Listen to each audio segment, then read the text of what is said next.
after the spotlight. Two and a Half Men began as a comedy about three mismatched people sharing a Malibu beach house. Then success, scandal, sudden departures, and painful losses transformed the story behind the laughter. One actor carried the show through every upheaval. Another became inseparable from one of television's most public collapses, and the child audiences watched grow up eventually chose to leave fame behind. Today, we remember the cast, their lives beyond the beach house, and what remained after the final joke faded. Jon Cryer was 38 when he portrayed Alan Harper, the divorced chiropractor who moved into his brother's beach house and somehow never managed to leave. Cryer made Alan anxious, selfish, and frequently humiliating, yet still vulnerable enough for audiences to recognize the fear beneath his desperation. His performance earned 2 Primetime Emmy Awards, and he remained the show's central survivor through its most dramatic cast change. Cryer later surprised viewers as Lex Luthor in Supergirl. Alan remains a strangely heroic portrait of someone who survives every disaster, even when he causes many of them himself. Conchata Ferrell was 60 when she portrayed Berta, the sharp-tongued housekeeper who behaved as though Charlie's home belonged to her. Ferrell could end an argument with one stare, but she also revealed the affection hidden beneath Berta's insults, especially in her relationship with Jake. A respected stage and screen performer long before the sitcom, Ferrell became one of its most dependable emotional and comic anchors. She died in 2020 at the age of 77.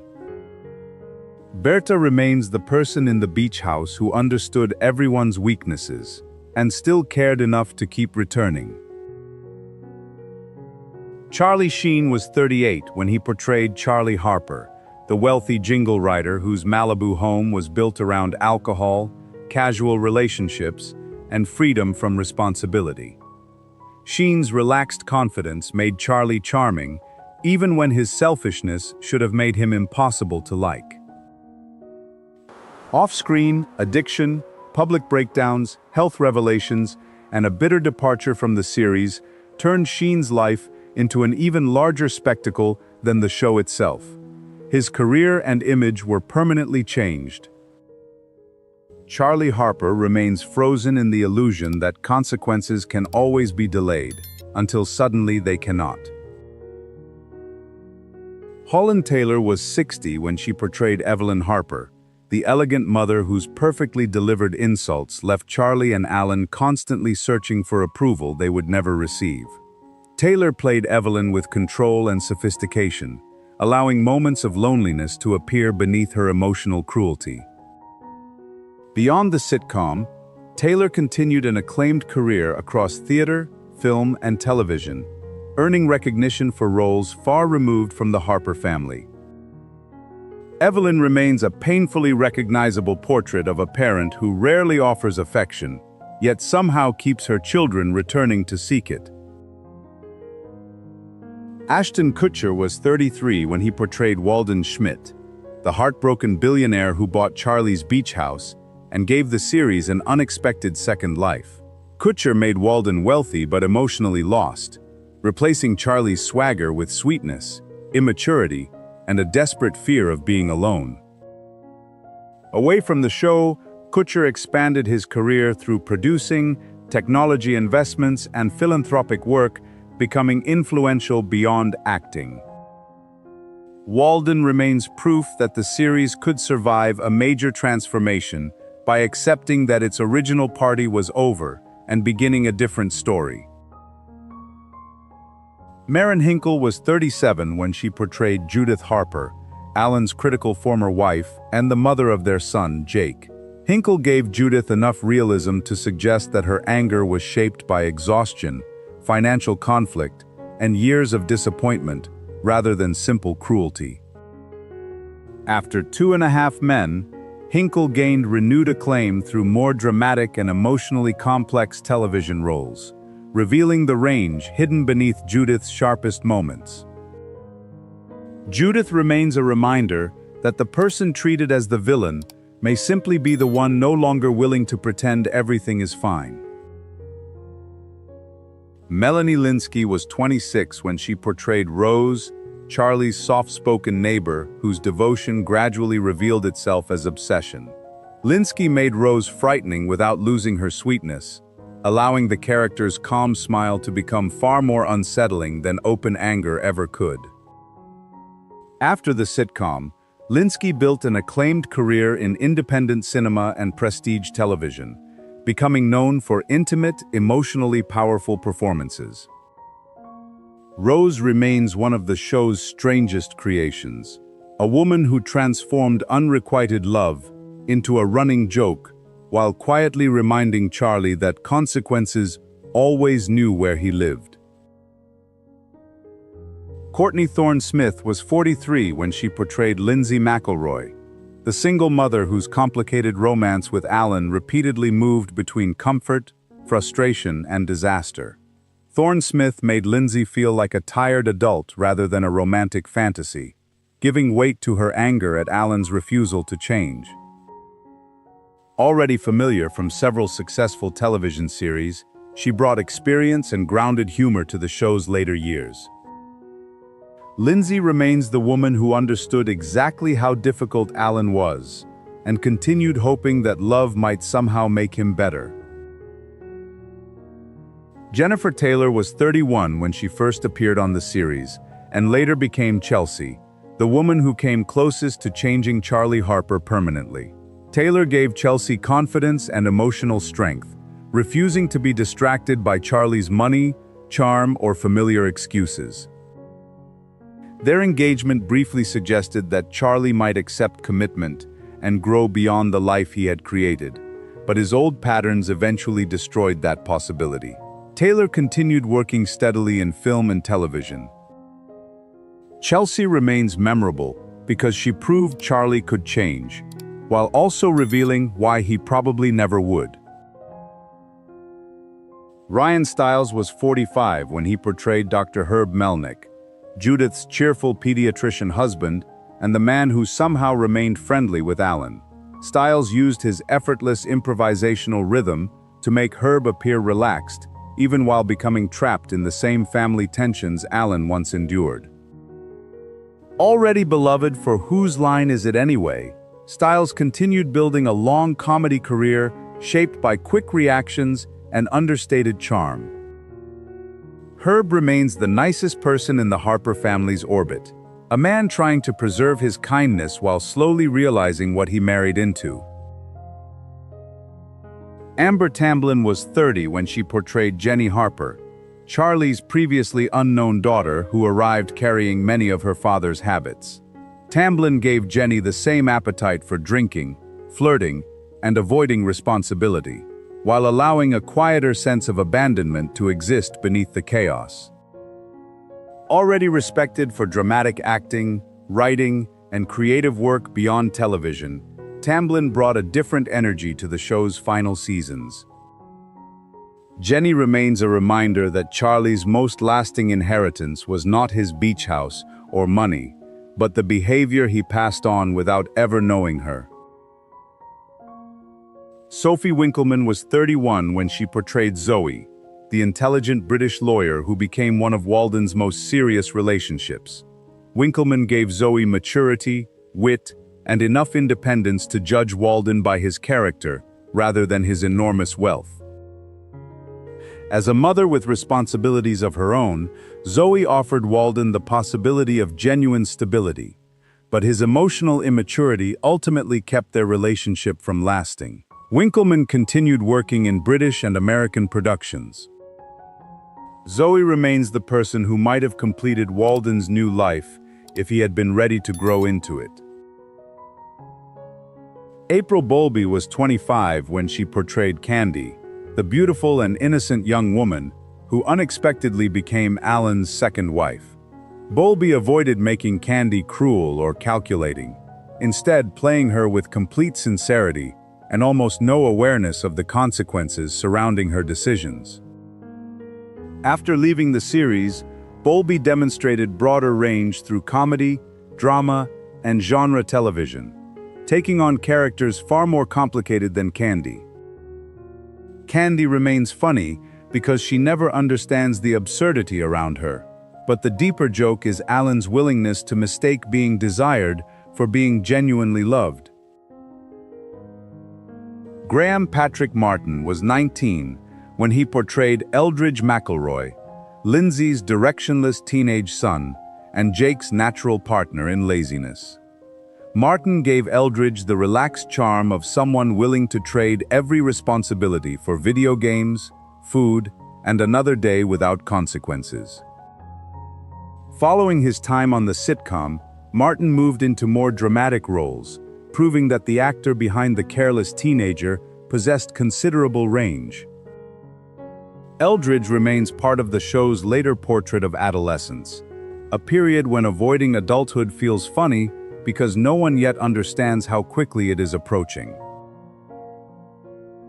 Jane Lynch was 44 when she portrayed Dr. Linda Freeman, the therapist who listened to Charlie and Alan's problems with almost supernatural calm. Lynch's deadpan delivery allowed Dr. Freeman to expose every lie and insecurity without raising her voice, making the character's discomfort the center of the joke.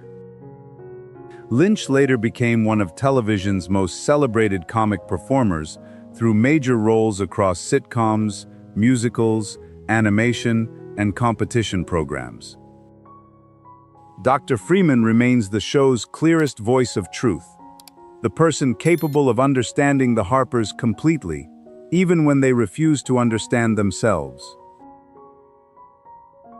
Judy Greer was 32 when she portrayed Bridget Schmidt, Walden's former wife, and the woman whose departure triggered his emotional collapse. Greer made Bridget direct rather than cruel, showing a woman who still cared but could no longer tolerate Walden's immaturity. Beyond the series, Greer became one of Hollywood's most reliable and recognizable supporting performers, moving easily between comedy, drama, major films, and voice work. Bridget remains the person who broke Walden's heart by telling him a truth his wealth could not protect him from, and unknowingly began his second life. Emmanuelle Vaugier was 29 when she portrayed Mia, the disciplined ballet teacher who demanded that Charlie abandon his most destructive habits. Vaugier balanced strength with warmth, allowing Mia to feel like a genuine opportunity for Charlie rather than another temporary romance. Their relationship revealed that Charlie was capable of imagining a healthier future, but not of maintaining the sacrifices required to reach it. Vaugier continued a steady career across television dramas and genre productions. Mia remains the woman who tried to guide Charlie toward a better life, and discovered that wanting someone to change is never enough. Kelly Stables was 30 when she portrayed Melissa, Alan's receptionist and one of his most intense romantic relationships. Stables transformed Melissa from a cheerful partner into a volatile mixture of jealousy, affection, insecurity, and anger, making the romance both hilarious and uncomfortable. After the series, Stables continued working consistently in live-action television and voice acting, bringing her distinctive energy to a wide range of characters. Melissa remains a warning hidden inside a joke.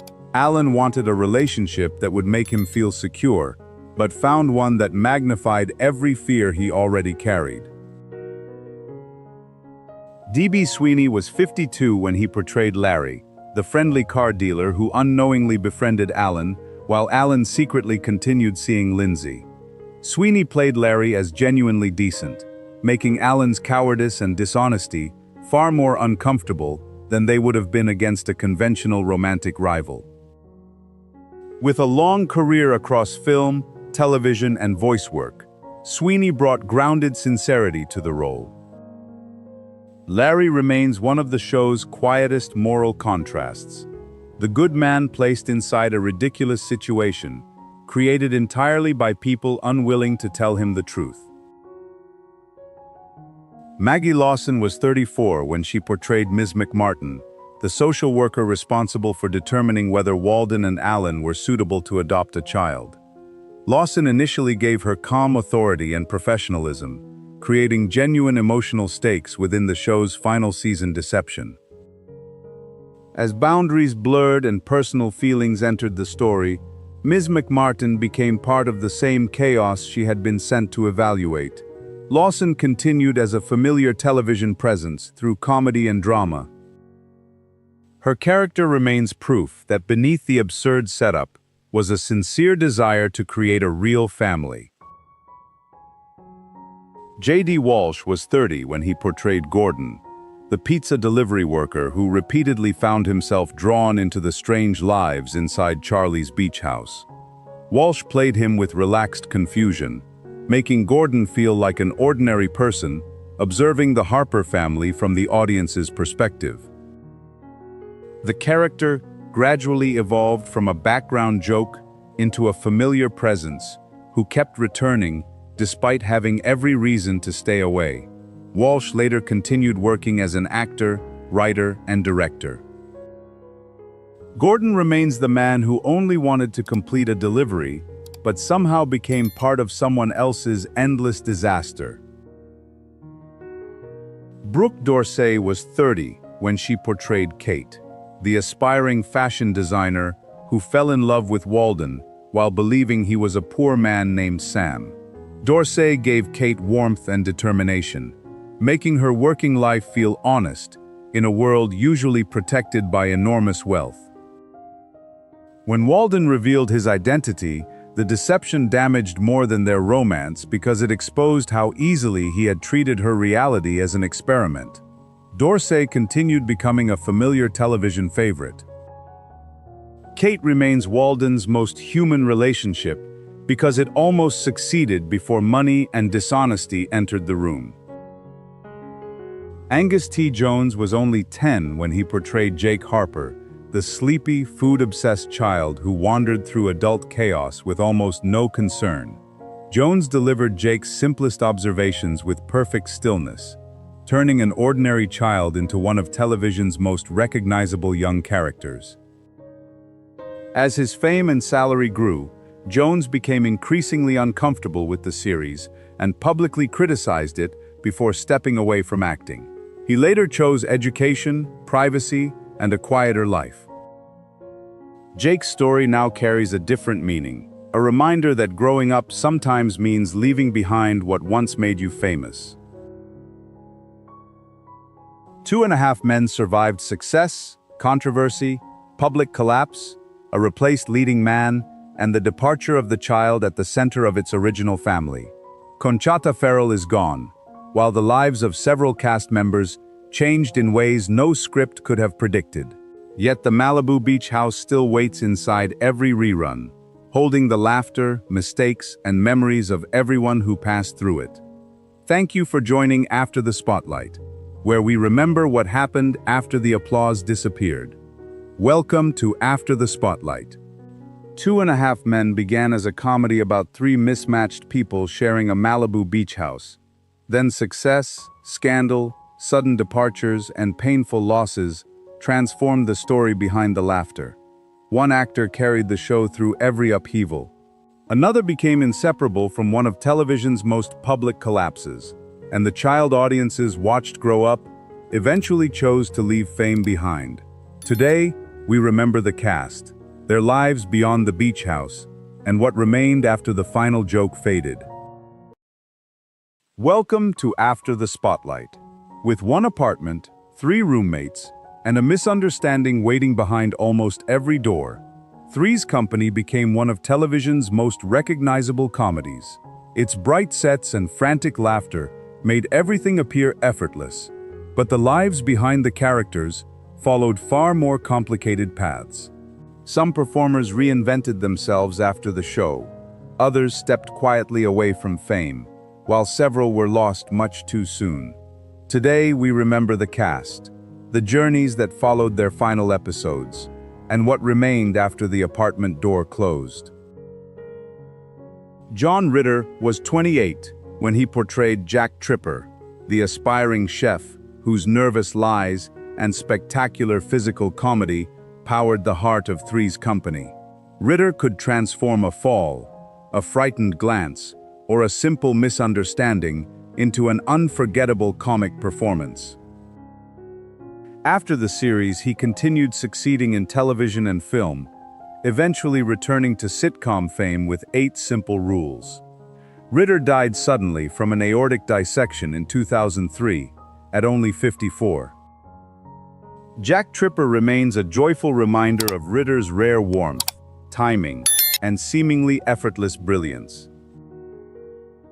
Richard Klein was 33 when he portrayed Larry Dallas, Jack's smooth-talking best friend, and the source of countless schemes that usually created more trouble than they solved. Klein made Larry flirtatious and unreliable, without losing the affection beneath his confidence. After Three's Company, he continued working steadily across television and theater, appearing in sitcoms, touring productions, and stage musicals. He also remained connected to the show's fans through reunions and interviews. Larry remains the friend whose advice should never be trusted, even when his loyalty never truly disappears. Don Knotts was 55 when he portrayed Ralph Furley, the flamboyant landlord whose loud clothing and exaggerated confidence concealed a deeply nervous man. Knotts used suspicious glances, awkward reactions, and his unmistakable physical timing to give the series a fresh comic energy. Already beloved for The Andy Griffith Show, he continued acting in television and film long after Three's Company ended. Knotts died in 2006 at the age of 81.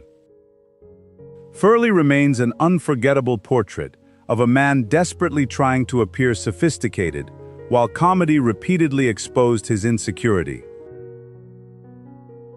Priscilla Barnes was 27 when she portrayed Terry Alden, the confident nurse who joined Jack and Janet during the later years of the series.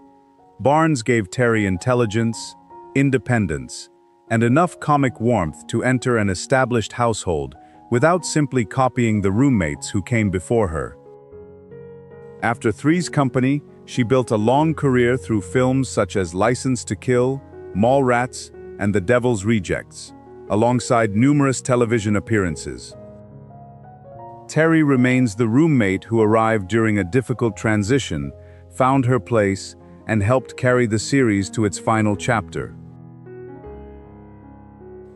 Audra Lindley was 58 when she portrayed Helen Roper, the colorful landlord's wife, whose desire for romance frequently collided with Stanley's indifference. Lindley balanced bold comedy with genuine loneliness, allowing Helen's jokes to carry a surprisingly human longing for affection and attention.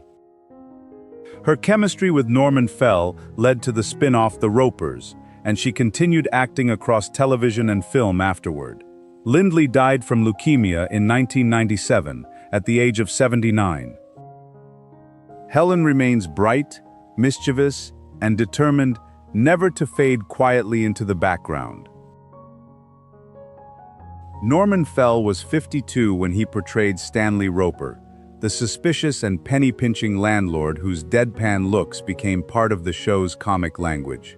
Fell made Stanley funny before he even spoke, using gruff delivery and perfectly timed glances toward the audience. After leaving for The Ropers, he continued a long career as a dependable character actor in both comedy and drama. Fell died from bone marrow cancer in 1998, at the age of 74. Stanley remains one of sitcom television's great grumps, a man who rarely understood that the joke was usually on him. Anne Wedgeworth was 45 when she portrayed Lana Shields, the glamorous neighbor whose open pursuit of Jack reversed the show's familiar romantic pattern. Wedgeworth played Lana with confidence and control, making Jack the nervous one whenever she entered the room.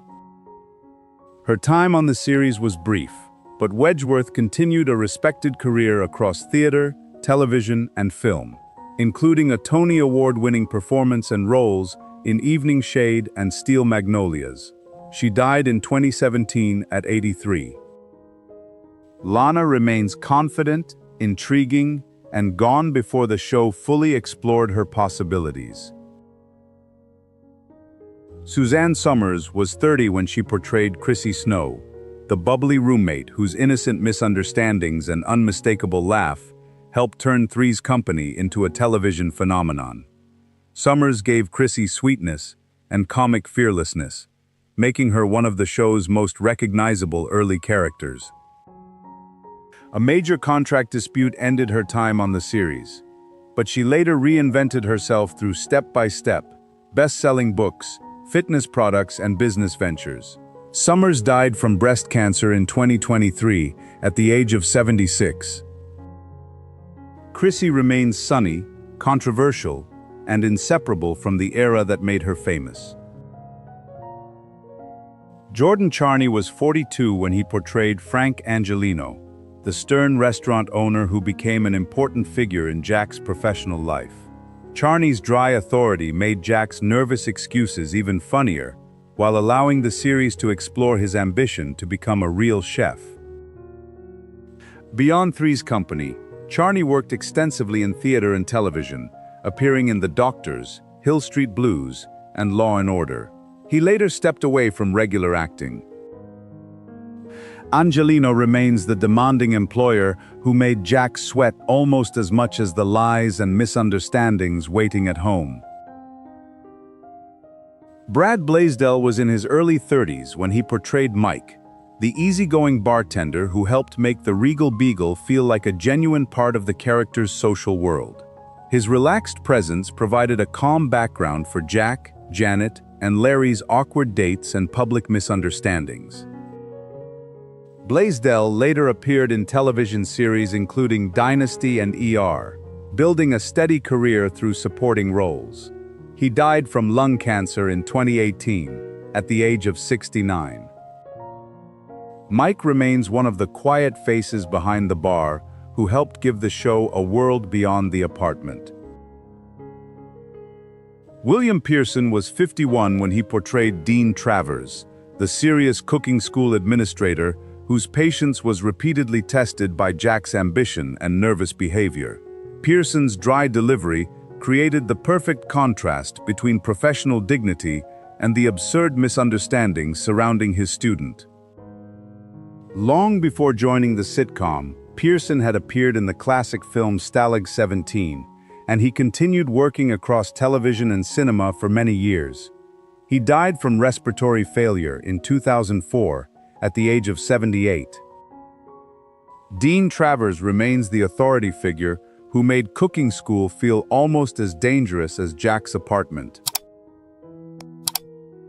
Gino Conforti was 49 when he portrayed Felipe Gomez, the excitable chef whose dramatic reactions added new energy to Jack's restaurant world. Conforti gave Felipe expressive warmth, loyalty, and a comic rhythm that paired naturally with John Ritter's physical panic. Outside the series, he built a respected career in theater, television, and voice acting, including Broadway productions and animated roles connected to Disney's Hercules. In 2026, Conforti is 94. Felipe remains a cheerful reminder that Jack's Kitchen was simply another place where confusion could quickly boil over. Anne Shadeen was 29 when she portrayed Linda, one of the women whose brief appearance added another romantic complication to Jack's already chaotic life. Shadeen brought a natural ease to the role, fitting comfortably into the show's rapid cycle of dates, secrets, and misunderstandings.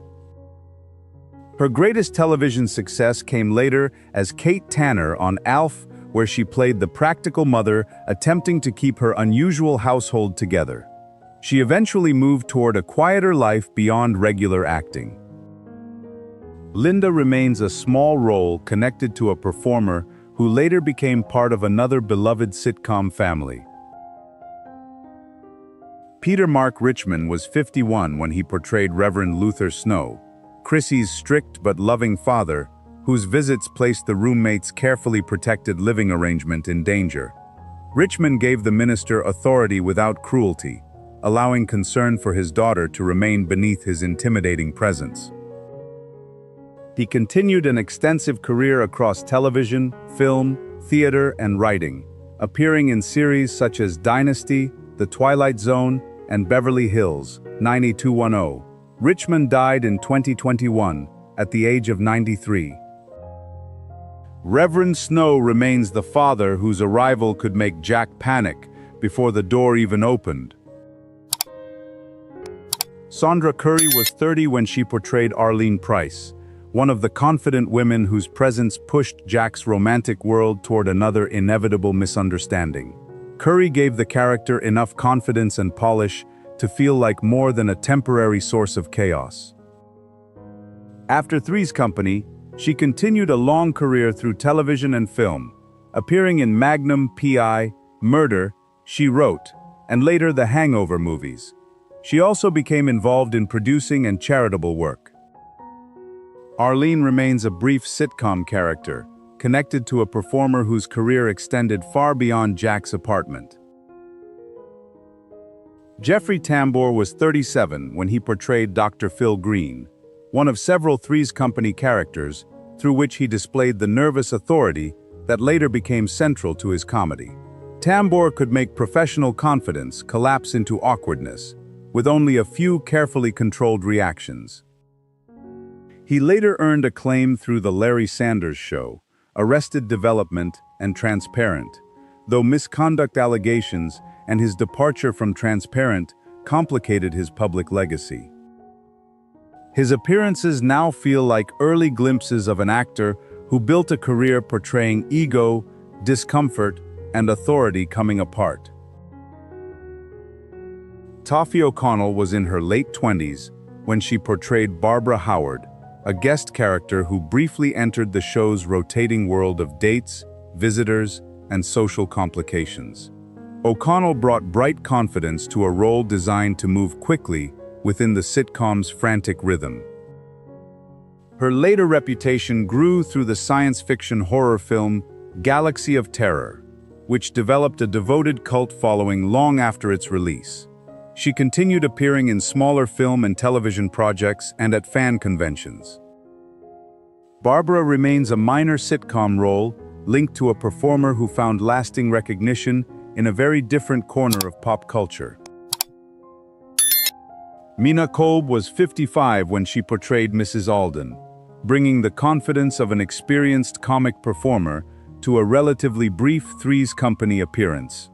Kolb understood how to establish a character quickly, fit naturally into the farce, and deliver a joke without disrupting the pace. Her background included Chicago's influential Second City, followed by appearances in television comedies such as The Mary Tyler Moore Show and Mad About You. In 2026, Kolb is 100. Mrs. Alden remains one small example of the skilled supporting performers who strengthened classic sitcoms from the edges of the frame. Macon McCalman was 47 when he portrayed Roland Wood, a minor character given quiet authority and personality through the instincts of an experienced character actor. McCalman could suggest an entire history through a dry expression, measured voice, or understated Southern rhythm. Beyond Three's Company, he appeared in Deliverance, The Waltons, Hill Street Blues, Designing Women, and many other productions. McCalman died in 2005 at the age of 72, following complications from several strokes. Roland may have been brief, but McCalman's wider career honors the supporting actors who gave television its depth and texture. Joyce DeWitt was 27 when she portrayed Janet Wood, the intelligent and dependable roommate who kept the apartment grounded whenever Jack's panic and the weekly misunderstandings threatened to take over. DeWitt gave Janet warmth, patience, and a sharp comic rhythm of her own. After Three's Company, she stepped away from Hollywood for several years, before returning through theater, independent films, and occasional television appearances. In 2026, DeWitt is 77. Janet remains the loyal and quietly essential friend whose common sense held the show's chaos together. Jenna Lee Harrison was 22 when she portrayed Cindy Snow, Chrissy's sweet and accident-prone cousin who arrived during one of the show's most difficult cast transitions. Harrison used physical clumsiness and innocent enthusiasm to give Cindy an identity beyond simply replacing a beloved roommate. After Three's Company, she joined the hit drama Dallas as Jamie Ewing and later appeared in television films and commercials before stepping away from regular acting. Cindy remains a reminder of how difficult it is to enter an established sitcom and still leave behind moments audiences remember fondly. Three's Company made chaos feel light, but the stories behind its performers were shaped by ambition, reinvention, conflict, illness, and loss. Some became enduring comedy legends, while others built quieter careers far from the center of fame. Yet every slammed door, frightened excuse, and perfectly timed reaction still carries something of the people who created it. Thank you for joining After the Spotlight, where we remember the lives behind the laughter and what remained after the final curtain closed. Welcome to After the Spotlight. For 12 seasons, The Big Bang Theory transformed awkwardness, loneliness, and scientific obsession into one of television's most familiar worlds. Behind the laughter were characters searching for friendship, love, confidence, and a place where they could finally belong. As the years passed, the actors grew alongside the people they portrayed, while one beloved voice was lost before the story reached its end. Today, we remember the cast, the journeys that changed them, and what remained after the final laugh faded. Kunal Nair was 26 when he portrayed Raj Koothrappali, the sensitive astrophysicist whose longing for love was often hidden beneath awkward humor. Nair allowed Raj's vulnerability to feel sincere, especially when his fear of speaking revealed how deeply he wanted connection. Although Raj experienced moments of romance and personal growth, he ended the series still searching for the relationship he had always imagined. His story remains a tender portrait of loneliness, hope, and the courage to keep reaching for others. Johnny Galecki was 32 when he portrayed Leonard Hofstadter, the experimental physicist who became the emotional bridge between Sheldon's difficult genius and Penny's practical world. Galecki gave Leonard patience, insecurity, and a quiet desire to create the loving family he never experienced as a child. His relationship with Penny slowly became the heart of the series, shaped by setbacks, compromise, and years of imperfect growth. Leonard remains a reminder that sometimes the strongest person is simply the one who keeps everyone together. Jim Parsons was 34 when he portrayed Sheldon Cooper, the brilliant physicist whose rigid routines and emotional blindness drove much of the series' comedy. Parsons delivered every unusual rhythm and precise reaction with remarkable control, making a difficult character strangely lovable. Through friendship, marriage, and professional triumph, Sheldon slowly learned that intelligence alone could not replace empathy or human connection. His transformation remains the show's defining legacy, proof that even the most unyielding mind can gradually learn tenderness. Kevin Sussman was 39 when he portrayed Stuart Bloom, the struggling comic book store owner who often stood just outside the group, hoping to be included. Sussman gave Stuart a gentle sadness beneath the jokes, making his financial problems and social awkwardness feel painfully relatable. Over time, Stuart became more than a recurring outsider, finding friendship, a place within Howard's family, and finally the possibility of love. His journey honors the people who keep showing up, even when life repeatedly leaves them behind. John Ross Bowie was 38 when he portrayed Barry Kripke, Sheldon's smug academic rival, and one of the few people capable of unsettling him completely. Bowie embraced Kripke's confidence, competitiveness, and deliberate irritation, turning limited appearances into some of the show's sharpest confrontations. Although Kripke often behaved like an antagonist, occasional moments of cooperation revealed that he belonged to the same complicated scientific world as the others. His presence remains proof that every memorable sitcom needs someone willing to challenge its heroes' egos. Mayim Bialik was 35 when she portrayed Amy Farrah Fowler, the neuroscientist who first appeared as Sheldon's intellectual equal and gradually became far more. Bialik gave Amy precise awkwardness, hidden longing, and a deep desire to experience the friendship she had missed for most of her life. Through Penny, Bernadette, and Sheldon, Amy discovered intimacy without surrendering her intelligence or individuality, eventually sharing both marriage and scientific success. Her story remains a moving portrait of emotional courage and the slow discovery of belonging.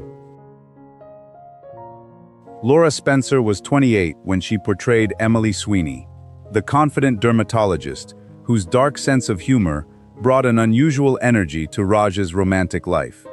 Spencer played Emily with warmth beneath her sharper edges, making the relationship feel more mature and unpredictable than many of Raj's earlier romances. Their time together forced Raj to consider whether he truly understood love or was simply afraid of being alone. Emily remains an important chapter in his journey toward emotional honesty, even though their relationship did not last. Wil Wheaton was 37 when he began playing a fictionalized version of himself, first appearing as Sheldon's childhood hero turned bitter enemy.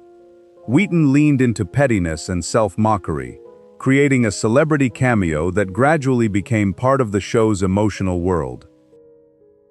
As the rivalry softened, Will moved from manipulative nemesis to occasional friend, showing how old grudges can fade as people mature. His appearances remain one of the series' most playful bridges between television, fandom, and real pop culture history. Kaley Cuoco was 22 when she portrayed Penny, the aspiring actress whose warmth and instincts connected the scientists next door to the world beyond their apartment. Cuoco made Penny more than the group's normal friend, giving her resilience, humor, and an emotional intelligence the others often lacked. Over 12 seasons, Penny grew into a confident woman who accepted that adulthood might lead somewhere different from her original dream. Her journey remains the human heartbeat that helped turn an unusual sitcom into lasting comfort. Simon Helberg was 27 when he portrayed Howard Wolowitz, the flamboyant engineer who initially hid his insecurity behind bragging, flirting, and outrageous confidence. Helberg's physical comedy made Howard unforgettable, but his gradual transformation gave the character unexpected emotional depth. Howard evolved from an immature bachelor into an astronaut, husband, father, and dependable friend without losing the eccentric humor that defined him. His journey remains one of the show's clearest examples of how love and responsibility can change a person. Big Bang Theory began with 4 lonely scientists and the woman who moved in across the hall. By the end, it had become a story about friendship, marriage, family, loss, and the slow courage required to let other people into your life. Carol Ann Susi was gone before the final episode, but her voice and the work of the entire cast remains preserved in every rerun. Thank you for joining After the Spotlight, where we remember the people behind the laughter and what remained when the final lights went out. Welcome to After the Spotlight. The 10 Commandments was created on a scale meant to feel timeless. Its towering sets, unforgettable music, and powerful performances turned a biblical story into one of Hollywood's greatest screen epics. But behind the crowns and miracles were actors whose lives continued far beyond the film. Some reached new heights, while others gradually disappeared from public view. Decades later, their performances remain, even as the world that created them has faded. This is the cast of the Ten Commandments, and what became of them after the spotlight moved on. Anne Baxter was 33 when she portrayed Nefertiri, the Egyptian queen whose pride could never conceal her longing and heartbreak. Already an Academy Award-winning actress, Baxter brought elegance, jealousy, and emotional fire to the role, making Nefertiri far more than a conventional royal villain. After the Ten Commandments, she continued working across film, television, and theater for nearly 3 decades. Baxter died in 1985 at the age of 62. Her Nefertiri remains a haunting portrait of beauty and sorrow hidden beneath a crown. Charlton Heston was 33 when he portrayed Moses, the prince who abandoned privilege to lead his people toward freedom. With his presence and commanding voice, Heston gave the role strength, inner conflict, and spiritual weight, creating one of classic Hollywood's most iconic performances. After the Ten Commandments, he became a defining star of epic cinema through films such as Ben-Hur, El Cid, and Planet of the Apes. Heston died in 2008 at the age of 84. His Moses remains an enduring symbol of courage, faith, and the burden of leadership. Edward G. Robinson was 62 when he portrayed Dathan, the calculating overseer who betrays his people to protect his place beside power. Robinson brought decades of experience to the role, filling every glance with suspicion, fear, and ambition. The film arrived after a difficult period in his career, and it helped return him to a major Hollywood production. Robinson continued acting almost until the end of his life, and died in 1973 at the age of 79. His Dathan remains a chilling reminder that oppression can also come from within. John Derek was 30 when he portrayed Joshua, the brave young stonecutter whose love for Lilia gives the epic a more personal heart. Derek played him with sincerity and youthful strength, making Joshua a symbol of resistance and hope. After the Ten Commandments, Derek continued acting before gradually moving behind the camera as a director and photographer. His private life often drew more attention than his later work. Derek died in 1998 at the age of 71. His Joshua remains preserved as one of classic Hollywood's most earnest young heroes. Yvonne De Carlo was 34 when she portrayed Sephora, the woman who gives Moses a home, a family, and the quiet strength to accept his destiny. De Carlo brought warmth and dignity to a role surrounded by the film's thunderous spectacle. After the Ten Commandments, her career found a second life when she became Lily Munster in the television comedy The Munsters. She remained beloved by film and television audiences and died in 2007 at the age of 84. Her Sephora endures as the calm human heart of Moses' journey. Nina Foch was 32 when she portrayed Bithia, the Egyptian princess whose compassion saves the infant Moses and quietly changes history.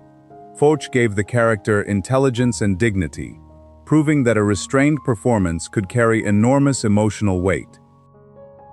After the Ten Commandments, she continued acting across film and television, then became a respected teacher who guided younger performers behind the scenes. Foch died in 2008 at the age of 84. Her Bithia remains a lasting image of mercy inside a world ruled by fear and obedience. Cedric Hardwicke was 63 when he portrayed Seti, the aging pharaoh who admires Moses without realizing that the young prince will one day challenge Egypt itself. Hardwicke's voice and controlled authority gave the role the weight of a ruler shaped by tradition. Already respected for his work on stage and screen, he continued performing after the film, though his remaining years were brief. Hardwicke died in 1964, at the age of 71. His Seti remains regal and measured, a powerful figure from a world already beginning to disappear. Judith Anderson was 59 when she portrayed Memnet, the servant who carries the secret of Moses' birth and understands how dangerous the truth can become. With little screen time, Anderson used silence, watchful expressions, and controlled menace to make the character unforgettable. She continued an extraordinary career across theater, film, and television, earning admiration for performances filled with psychological intensity.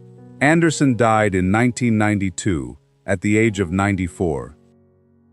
Her Memnet remains proof that a small role can leave a shadow far larger than its place in the story. Deborah Paget was 23 when she portrayed Lilia, the young woman whose love for Joshua is tested by fear, captivity, and suffering. Paget brought vulnerability to the role, while allowing moments of quiet resistance to remain visible beneath Lilia's gentleness. After several prominent films, she stepped away from acting while still young and chose a private life beyond Hollywood. Her absence deepened the mystery surrounding her later years. Lilia remains one of Paget's most remembered performances, a delicate but enduring image from the final years of the studio era. John Carradine was 50 when he portrayed Aaron, the brother who stands beside Moses as the Hebrew people move from slavery toward freedom. His distinctive voice gave the role wisdom and spiritual gravity, even when Aaron remained outside the center of the story. Carradine went on working through an extraordinary range of films, from respected classics to low-budget horror, and became the patriarch of an acting family. He died in 1988 at the age of 82. His Aaron is one part of a remarkable career, defined by endurance and devotion to performance. Yul Brynner was 36 when he portrayed Ramesses, the proud pharaoh whose power slowly crumbles before destiny. With his commanding stillness, measured voice, and unmistakable presence, Brynner made Ramesses one of the film's most unforgettable figures. After the Ten Commandments, he remained an international star, and repeatedly returned to his celebrated role in The King and I. Brynner died in 1985 at the age of 65. His Ramesses still stands as a lasting image of pride, authority, and a ruler unable to escape fate. The spectacle of the Ten Commandments may have been built from sets, costumes, and visual effects, but its lasting power came from the people standing before the camera. Their careers followed very different paths, and time eventually carried most of them away. Yet each return to the film brings their faces and voices back once more. Thank you for joining After the Spotlight, where we remember the lives behind the roles and what remained after the applause faded. Welcome to After the Spotlight channel, where the legends of classic cinema ride again. Before The Magnificent Seven became one of the most iconic westerns ever made, 7 gunmen, 1 frightened village, and a bandit's shadow turned a simple story into a timeless myth. More than 6 decades later, every major face from that dusty frontier has taken their final bow, but their courage, charisma, and screen presence still echo across film history. Tonight, we return to The Magnificent Seven and remember the cast who made the West feel eternal. Calvera is danger with a smile, a bandit leader whose charm makes his cruelty even more chilling. Played by Eli Wallach, born in 1915 in Brooklyn, New York, Calvera became the force that terrorizes the small Mexican village in The Magnificent Seven. Wallach was 45 when the film was released in 1960, and he gave the villain a rare kind of life, amused, talkative, confident, and suddenly brutal when power was challenged. Calvera does not see himself as a monster. He sees robbery as the way of the world, and that certainty makes him frightening. Wallach's performance gives the 7 gunmen a worthy enemy, one who turns the villagers' fear into the story's emotional engine.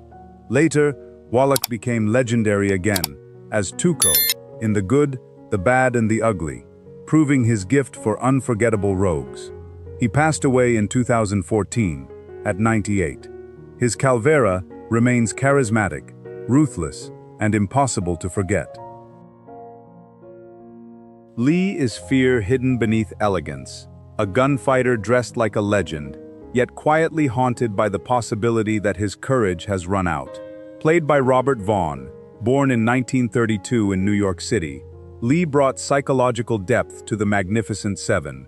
Vaughn was 28 when the film was released in 1960, and he made Lee feel older than his years, polished, watchful, and painfully aware of the violence behind his reputation. Among the seven, Lee's struggle is the most internal. He is not fighting only Calvera's men. He is fighting shame, hesitation, and the terror of failing when others expect him to be fearless. Vaughn's restrained performance gives his final return to courage real emotional weight. After the film, he became internationally famous as Napoleon Solo in The Man from UNCLE, and worked for decades across film, television, and theater. He passed away in 2016 at 83. His Lee remains elegant, wounded, and quietly heroic. Britt is silence sharpened into danger, a gunman who says almost nothing, because every movement already tells the truth. Played by James Coburn, born in 1928 in Laurel, Nebraska, Britt became one of the coolest figures in the Magnificent Seven. Coburn was 32 when the film was released in 1960, and he gave the role a lean, effortless confidence that made him unforgettable. Britt does not need to brag, threaten, or prove himself with words. His famous knife scene reveals everything: precision, calm, and a deadly skill that arrives before anyone can react. Coburn's performance helped define a new kind of Western presence: relaxed, dangerous, and completely self-contained. After the film, he became a major star in The Great Escape, Our Man Flint, and many later roles, eventually winning an Academy Award for Affliction. He passed away in 2002, at 74. His Brit remains the image of Western cool, quiet, lethal, and impossible to look away from. Petra is hope in the middle of fear, a young woman whose quiet strength reminds us what the gunmen are truly fighting to protect. Played by Rosenda Monteros, born in 1935 in Veracruz, Mexico, Petra brought tenderness and humanity to the Magnificent Seven. Monteros was 25 when the film was released in 1960, and she gave the role a warmth that softened the violence around her. Petra is not a fighter with a gun, but she carries courage in another form: the courage to care, to protect children, and to imagine a future beyond raids and hunger. Her connection with Chico gives the film a glimpse of life after violence, a promise that the village may one day heal. Monteros continued working in Mexican and international cinema, valued for her grace and emotional honesty. She passed away in 2018, at 83. Her Petra remains gentle, brave, and deeply human, the heart waiting beyond the gun smoke. Bernardo O'Reilly is toughness with a wounded heart, a hired gun who discovers that even children can see the hero he stopped believing in. Played by Charles Bronson, born in 1921 in Ehrenfeld, Pennsylvania, Bernardo gave the Magnificent Seven some of its most touching moments. Bronson was 39 when the film was released in 1960, and he played the role with gruff restraint, letting small gestures reveal the loneliness beneath the hard surface. Bernardo first joins for money, but the village children change him. Their admiration forces him to look at himself differently, not as a drifter or killer, but as someone who might still matter. Bronson's performance gives the film warmth without sentimentality, and reminds us that courage can be found inside men who seem made of stone. He later became an international action star in Once Upon a Time in the West and the Death Wish films. He passed away in 2003, at 81. His Bernardo remains rugged, tender, and quietly heartbreaking. Chico is reckless youth chasing a legend, a farmer's son desperate to become a gunfighter before he understands what violence truly costs. Played by Horst Buchholz, born in 1933 in Berlin, Germany, Chico brought restless energy to the Magnificent Seven.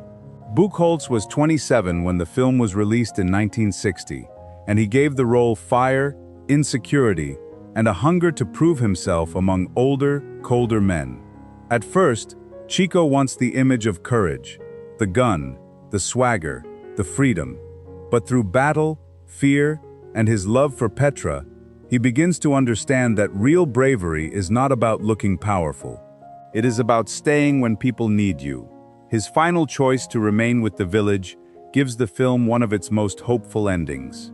Buchholz later continued an international career, appearing in films such as 1, 2, 3, and Life is Beautiful. He passed away in 2003, at 69. His Chico remains young, passionate, and finally wiser than the legend he chased. Hilario is ordinary courage awakening, a farmer who has lived too long under fear and finally helps set resistance in motion. Played by Jorge Martínez de Hoyos, born in 1920 in Mexico City, Hilario gave The Magnificent Seven an essential human grounding. Martínez de Hoyos was 40 when the film was released in 1960, and he made Hilario feel like a real man carrying real desperation. He is not a professional fighter, not a legend, not someone born for violence. He is a villager who wants his people to survive. His journey matters because the film is not only about 7 gunmen, it is about a community learning that survival requires courage from within. Martínez de Hoyos brings dignity, fear, and quiet determination to the role, helping the village feel worth defending. He later became a respected figure in Mexican cinema and international productions. He passed away in 1997, at 76. His Hilario remains a tribute to humble bravery, the kind born when fear has nowhere left to hide. The nameless villager is part of the film's hidden heartbeat, a face among the people whose fear, labor, and hope make the story matter. Played by Natividad Vacío, born in 1912 in El Paso, Texas, this villager helped give The Magnificent Seven its sense of a living community. Vacío was 48 when the film was released in 1960, and though his role was modest, his presence added texture to the world the gunmen are hired to defend. Westerns often remember the men with guns, but the emotional weight comes from the people without them: fathers, workers, neighbors, and families waiting beneath the shadow of Calvera's raids. Vacío brought authenticity to those moments, helping the village feel like more than a backdrop. Across his career, he appeared in many television westerns and classic series during an era when Latino actors faced limited opportunities. He passed away in 1996, at 83. His work remains a quiet reminder that even unnamed characters can help make a legend feel alive. Vin Tanner is cool before the word needed explanation. A watchful gunman whose silence, dry humor, and restless confidence made him impossible to ignore. Played by Steve McQueen, born in 1930 in Beech Grove, Indiana, Vin became one of the Magnificent Seven's most magnetic figures. McQueen was 30 when the film was released in 1960, and every small gesture seemed to pull the camera toward him.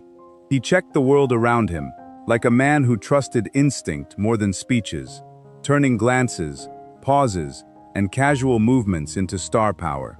Vin becomes Chris Adams's closest ally, not through big declarations, but through the quiet trust of men who understand danger.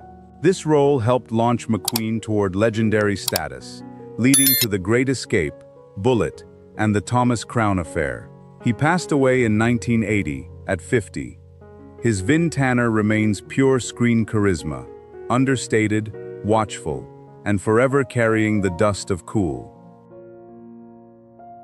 Sotero is fear turning into resolve, a villager caught between survival and the painful knowledge that freedom must be defended. Played by Rico Alanis, born in 1919 in Juarez, Mexico, Sotero added another grounded presence to The Magnificent Seven. Alanis was 41 when the film was released in 1960, and he gave the role the quiet weight of a man who knows what Calvera's return would mean. Sotero is not one of the famous gunmen, yet his place in the village matters. He represents the people who must decide whether to remain victims or risk becoming defenders of their own homes. Alan's expressive face and natural screen presence helped make that transformation believable. Beyond this film, he worked steadily across westerns and television, appearing in series such as Gunsmoke and Bonanza. He passed away in 2015, at 95. His Sotero remains part of the film's emotional foundation, a modest figure standing for the courage of ordinary people. Harry Luck is cynicism slowly giving way to sacrifice. A gunman who joins the ride looking for profit, but discovers something worth more than gold. Played by Brad Dexter, born in 1917 in Goldfield, Nevada, Harry brought a worldly edge to the Magnificent Seven. Dexter was 43 when the film was released in 1960, and he made Harry different from the others. Skeptical, practical, and convinced that no man risks his life for poor villagers unless treasure is hidden somewhere nearby. That suspicion gives him humor, but also sadness. Harry has lived in a hard world long enough to mistrust pure motives. Yet as the battle grows closer, he begins to understand the courage around him, and his final sacrifice gives his journey real meaning. Dexter later worked in film, production, and other Hollywood circles beyond acting. He passed away in 2002, at 85. His Harry Luck remains the proof that even a self-interested man can find one last noble reason to stand. Chris Adams is leadership carved in black, a man of few words whose calm authority turns desperation into courage. Played by Yul Brynner, born in 1920 in Vladivostok, Russia, Chris became the steady center of the Magnificent Seven. Brynner was 40 when the film was released in 1960, and he gave the role a magnetic stillness that made command feel natural. From the moment he agrees to help bury a man others reject, Chris reveals his code. Dignity matters, even when the world has forgotten it. He does not ride for glory or riches. He rides because some causes ask a man to become better than survival. Brynner was already internationally famous through The King and I, and this film gave him another enduring icon of screen authority. He passed away in 1985, at 65. His Chris Adams remains fearless, stylish, and honorable, a gunfighter whose silence still leads the ride. And that is why the Magnificent Seven still rides through cinema history. It was more than a Western about hired guns and a threatened village. It was a story of fear, loyalty, sacrifice, and ordinary people learning to stand together. Every major cast member has taken their final bow, yet their faces remain alive whenever the music begins, and seven riders appear against the dust. If this journey through classic Hollywood moved you, please like, subscribe, and stay with After the Spotlight channel, where the legends of the Golden Age ride on. Welcome to After the Spotlight.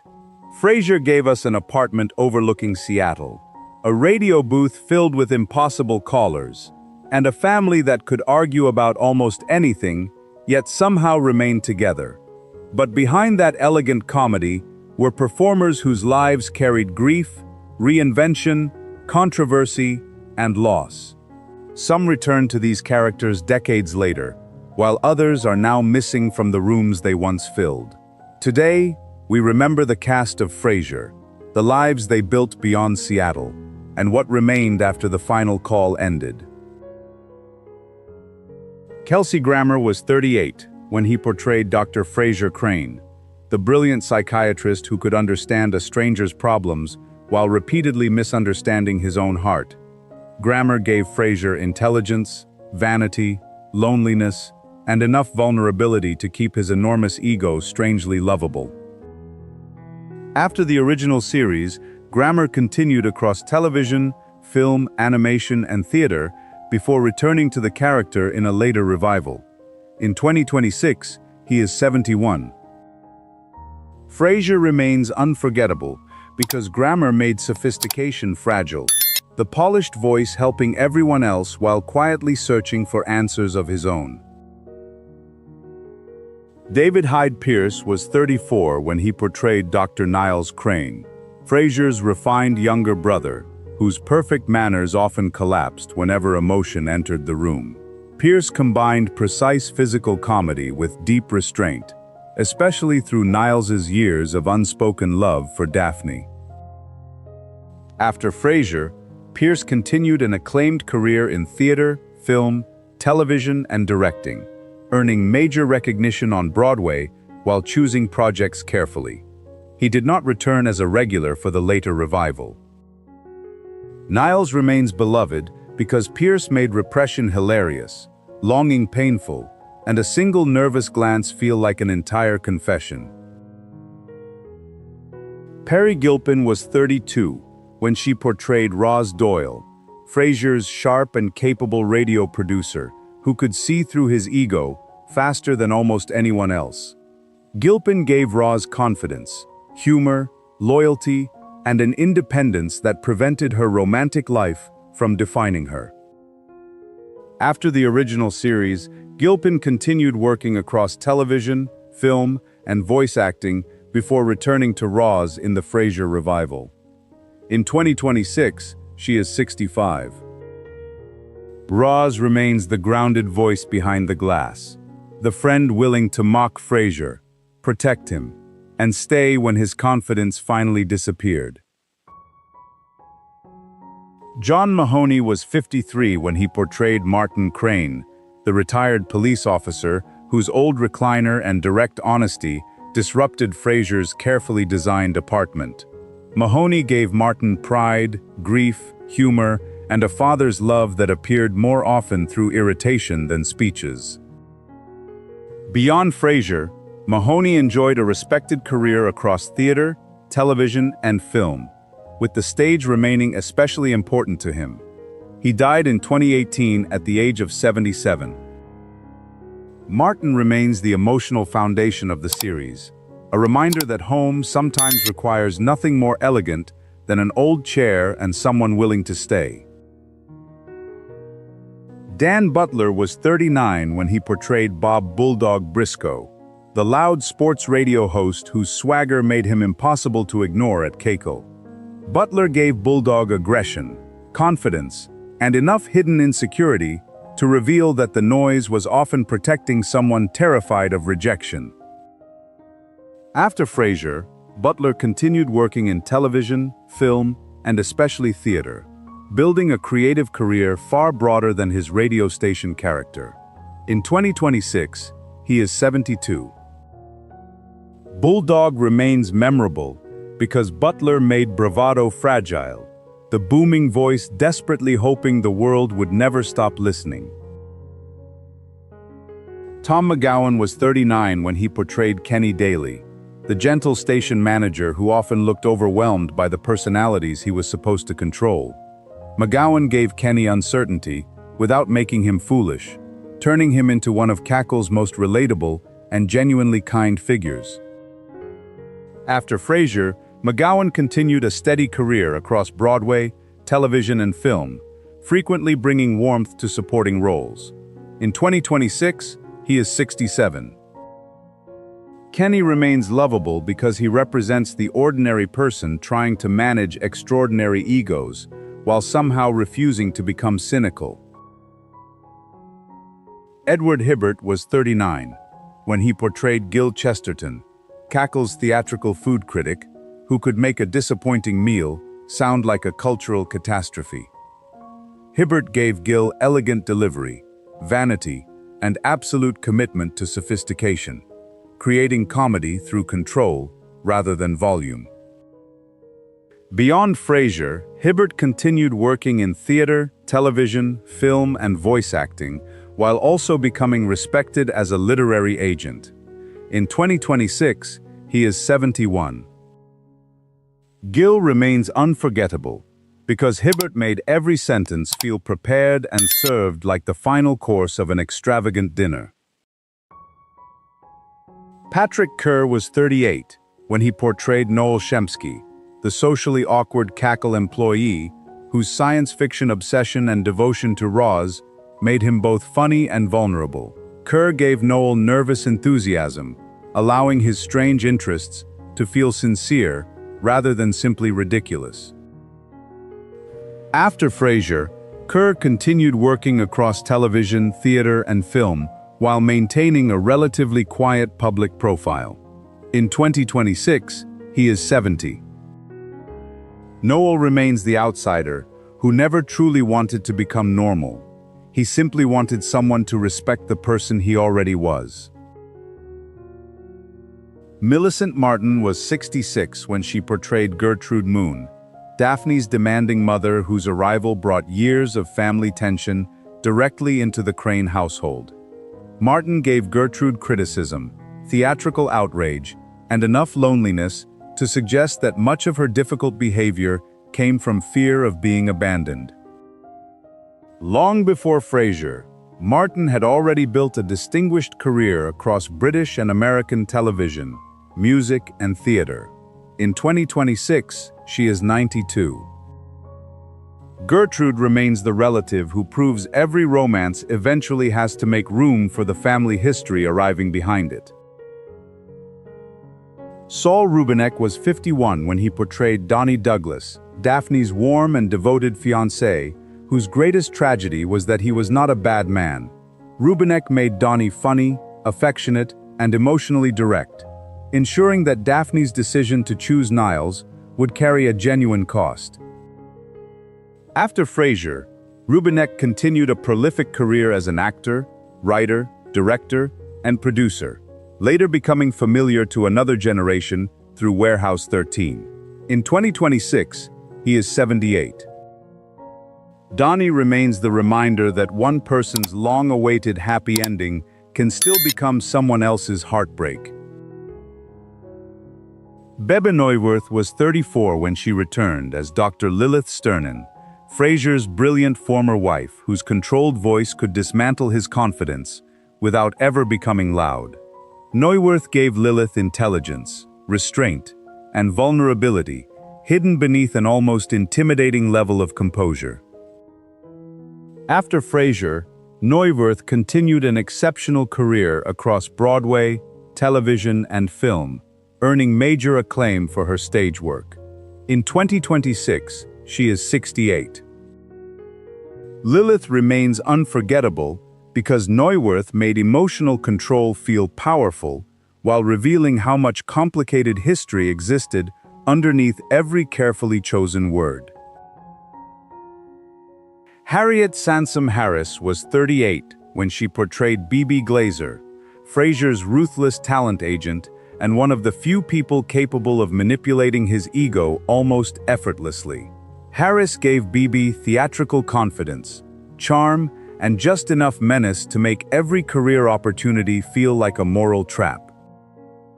After Frasier, Harris continued an acclaimed career across theater, television, and film, appearing in both major dramas and comedies. In 2026, she is 71. Bebe remains irresistible because she never needs to force Frasier into compromise. She simply reminds him how badly he wants the reward. Jane Addams was 34 when she portrayed Dr. Mel Karnofsky, the sophisticated woman whose shared tastes made her appear like the perfect partner for Niles. Addams gave Mel intelligence and emotional control, while gradually revealing the pride and need for control beneath their seemingly ideal relationship. After Frasier, Addams built a respected career across independent film, television, and theater, often portraying complicated and emotionally vulnerable characters. In 2026, she is 61. Mel remains important because Addams made the wrong relationship believable and showed how even inevitable love can leave innocent damage behind. Wendy Malick was 53 when she portrayed Roni Lawrence, the confident singer who became Martin Crane's final great romance. Malick gave Roni warmth, wit, and enough independence to appreciate Martin exactly as he was, rather than trying to reshape him. After Frasier, Malick continued a long career through Just Shoot Me, Hot in Cleveland, extensive voice work, and countless television appearances. In 2026, she is 75. Roni remains a joyful reminder that love does not belong only to youth. and that companionship can arrive after someone believed that chapter had already ended. Felicity Huffman was 41 when she portrayed Julia Wilcox, the sharp cockle employee whose confidence and bluntness created immediate conflict with Frasier. Huffman gave Julia enough intelligence and defensiveness to make their attraction feel believable, while exposing Frasier's tendency to mistake emotional difficulty for romantic depth. After Frasier, Huffman achieved major success through Desperate Housewives and dramatic film work, though her later public image was complicated by the college admissions scandal. In 2026, she is 63. Julia remains the relationship that was exciting enough to begin and exhausting enough to collapse almost immediately. Trevor Einhorn was 8 when he portrayed Frederick Crane, the son whose visits exposed how difficult fatherhood could be for a man professionally trained to understand relationships. Einhorn gave Frederick intelligence and independence, allowing audiences to watch Frasier struggle with distance, divorce, and the fear of missing his child's life. Einhorn continued acting into adulthood, later appearing in Mad Men and The Magicians, rather than disappearing after childhood fame. In 2026, he is 37. Frederick remains important because he reminded Frasier that loving someone deeply does not automatically solve the damage created by absence. Anthony LaPaglia was 41 when he portrayed Simon Moon, Daphne's reckless brother, whose arrival turned her outrageous family stories into a living problem inside Frasier's apartment. LaPaglia gave Simon drunken confidence, charm, and almost no respect for responsibility or personal boundaries. Outside Frasier, LaPaglia built a major career across film, theater, and television, becoming especially known through Without a Trace and Lantana. In 2026, he is 67. Simon remains the embarrassing relative who proves that nobody enters a relationship alone. Their entire family history is usually waiting somewhere behind them. Jean Smart was 49 when she portrayed Lana Gardner, Frasier's former high school crush, and the woman capable of reducing his adult sophistication back into teenage insecurity. Smart gave Lana blunt confidence, frustration, and enough vulnerability to reveal the complicated life behind Frasier's idealized memory. Her career later reached extraordinary new heights through acclaimed roles in Fargo, Watchmen, Mayor of Easttown, and Hacks. In 2026, she is 74. Lana remains memorable because Smart turned nostalgia into correction. The dream girl, returning as a real person who refuses to behave like the memory Frasier preserved. Marsha Mason was 55 when she portrayed Sherry Dempsey, Martin's outgoing girlfriend whose laughter and lack of pretension made Frasier and Niles deeply uncomfortable. Mason gave Sherry confidence and warmth, revealing that the brothers' embarrassment often exposed their own narrow definition of sophistication. Mason continued a distinguished career across theater, film, and television, building on decades of acclaimed and award-nominated work. In 2026, she is 84. Sherry remains the woman who proved joy does not need refinement, approval, or permission to make someone's life brighter. Brian Klugman was 26 when he portrayed Kirby Gardner, Lana's apparently directionless son who challenged Frasier to become something different from a radio expert, a patient mentor. Klugman gave Kirby laid-back charm while gradually revealing potential beneath his lack of ambition. After Frasier, Klugman continued as an actor, while expanding into writing and directing, developing a creative career both behind and in front of the camera. In 2026, he is 51. Kirby remains a reminder that guidance sometimes begins when one person finally expects more from someone everyone else has already dismissed. Laura Linney was 39 when she portrayed Charlotte, the matchmaker whose imperfect life became Frasier's final invitation to risk changing his own.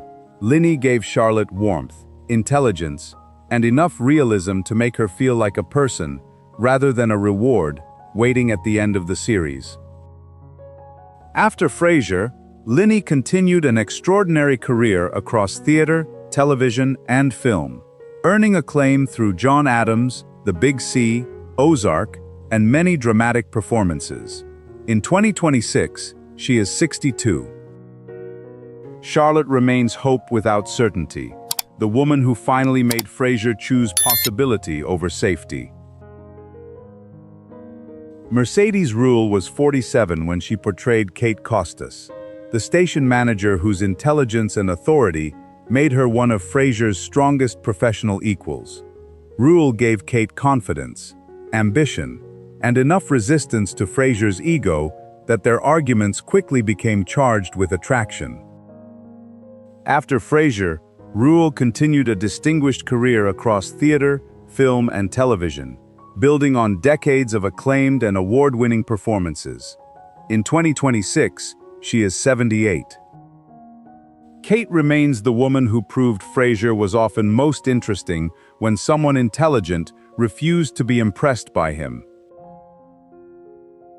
Amy Brenneman was 34 when she portrayed Faye Moskowitz, the intelligent pastry chef who seemed unusually capable of offering Frasier the stable relationship he claimed to want. Brenneman gave Faye warmth and sophistication without allowing her to become consumed by Frasier's world of status and performance. After Frasier, Brenneman built a major career through Judging Amy, Private Practice, The Leftovers, and numerous film and television roles. In 2026, she is 62. Faye remains a missed opportunity because she showed that Frasier was sometimes more comfortable pursuing love than simply accepting it when it arrived. Shelley Long was 45 when she returned as Diane Chambers, bringing Frasier face-to-face with one of the most complicated relationships from his life before Seattle. Long restored Diane's intelligence, theatrical confidence, vulnerability, and ability to awaken old resentment almost instantly. After Cheers and Frasier, Long continued working across film and television, though Diane remained the role most closely attached to her public legacy. In 2026, she is 76. Diane remains the unfinished conversation from Frasier's past, the person who left his daily life but never completely disappeared from the emotional story he carried forward. Jane Leeves was 32 when she portrayed Daphne Moon, Martin's physical therapist who gradually became part of the Crane family and the center of Niles's deepest longing. Leeves gave Daphne eccentric humor, kindness, and an emotional intelligence the brothers often lacked, despite all their education. After Frasier, Leeves found another successful sitcom chapter with Hot in Cleveland, and later appeared in The Resident, while continuing as a producer and performer. In 2026, she is 65. Daphne remains beloved because Leeves made kindness active, the woman who entered as an employee and quietly became indispensable. Frasier was filled with voices, radio callers, brothers arguing over wine, Martin complaining from his recliner, and Daphne moving through an apartment that gradually became a family home. John Mahoney is gone, while the surviving cast has carried decades beyond those familiar Seattle rooms. Yet every rerun restores the same laughter, rivalries, missed romances, and moments of unexpected tenderness. Thank you for joining After the Spotlight, where we remember the people behind the comedy and what remained after the final call went silent. Welcome to After the Spotlight. Grease turned Rydell High into a permanent memory of youth. Leather jackets, summer love, school dances, and the belief that one perfect song could make everything feel possible. But while the final carnival remained frozen on screen, the performers kept moving through lives filled with reinvention, private struggles, long careers, and painful goodbyes. Some are still with us in 2026, while others left far too soon. Today, we remember the cast, and what happened after the music finally faded. Olivia Newton-John was 29 when she portrayed Sandy Olsen, the gentle newcomer whose sweetness slowly gave way to confidence and self-discovery. Newton-John gave Sandy warmth without weakness, making her transformation feel less about changing for someone else and more about choosing how she wanted to be seen. Beyond Greece, she became an international music icon and later inspired millions through her long public battle with breast cancer. She died in 2022 at the age of 73. Sandy remains forever young, a voice, a smile, and a reminder of the moment innocence becomes confidence. Jeff Conaway was 27 when he portrayed Kinnicky, Danny's loyal friend whose swagger hid a young man desperate to be respected. Conaway gave Kinnicky humor, rough charm, and enough insecurity to make his pride in his car, his friends, and Rizzo feel deeply personal. After Grease, Conaway continued acting, but later faced serious struggles with addiction and declining health. He died in 2011 at the age of 60. Kinnicky now carries a bittersweet energy, the loud, confident friend whose laughter still survives, even though the man behind it is gone.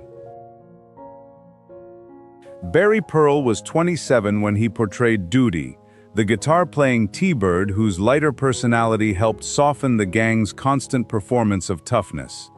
Pearl gave Duty enthusiasm, humor, and the sense that these leather-jacketed boys were still teenagers trying to look older than they felt. After Grease, Pearl remained active in acting and musical theater, building the kind of steady working career that continued long after one iconic role. In 2026, he is 76.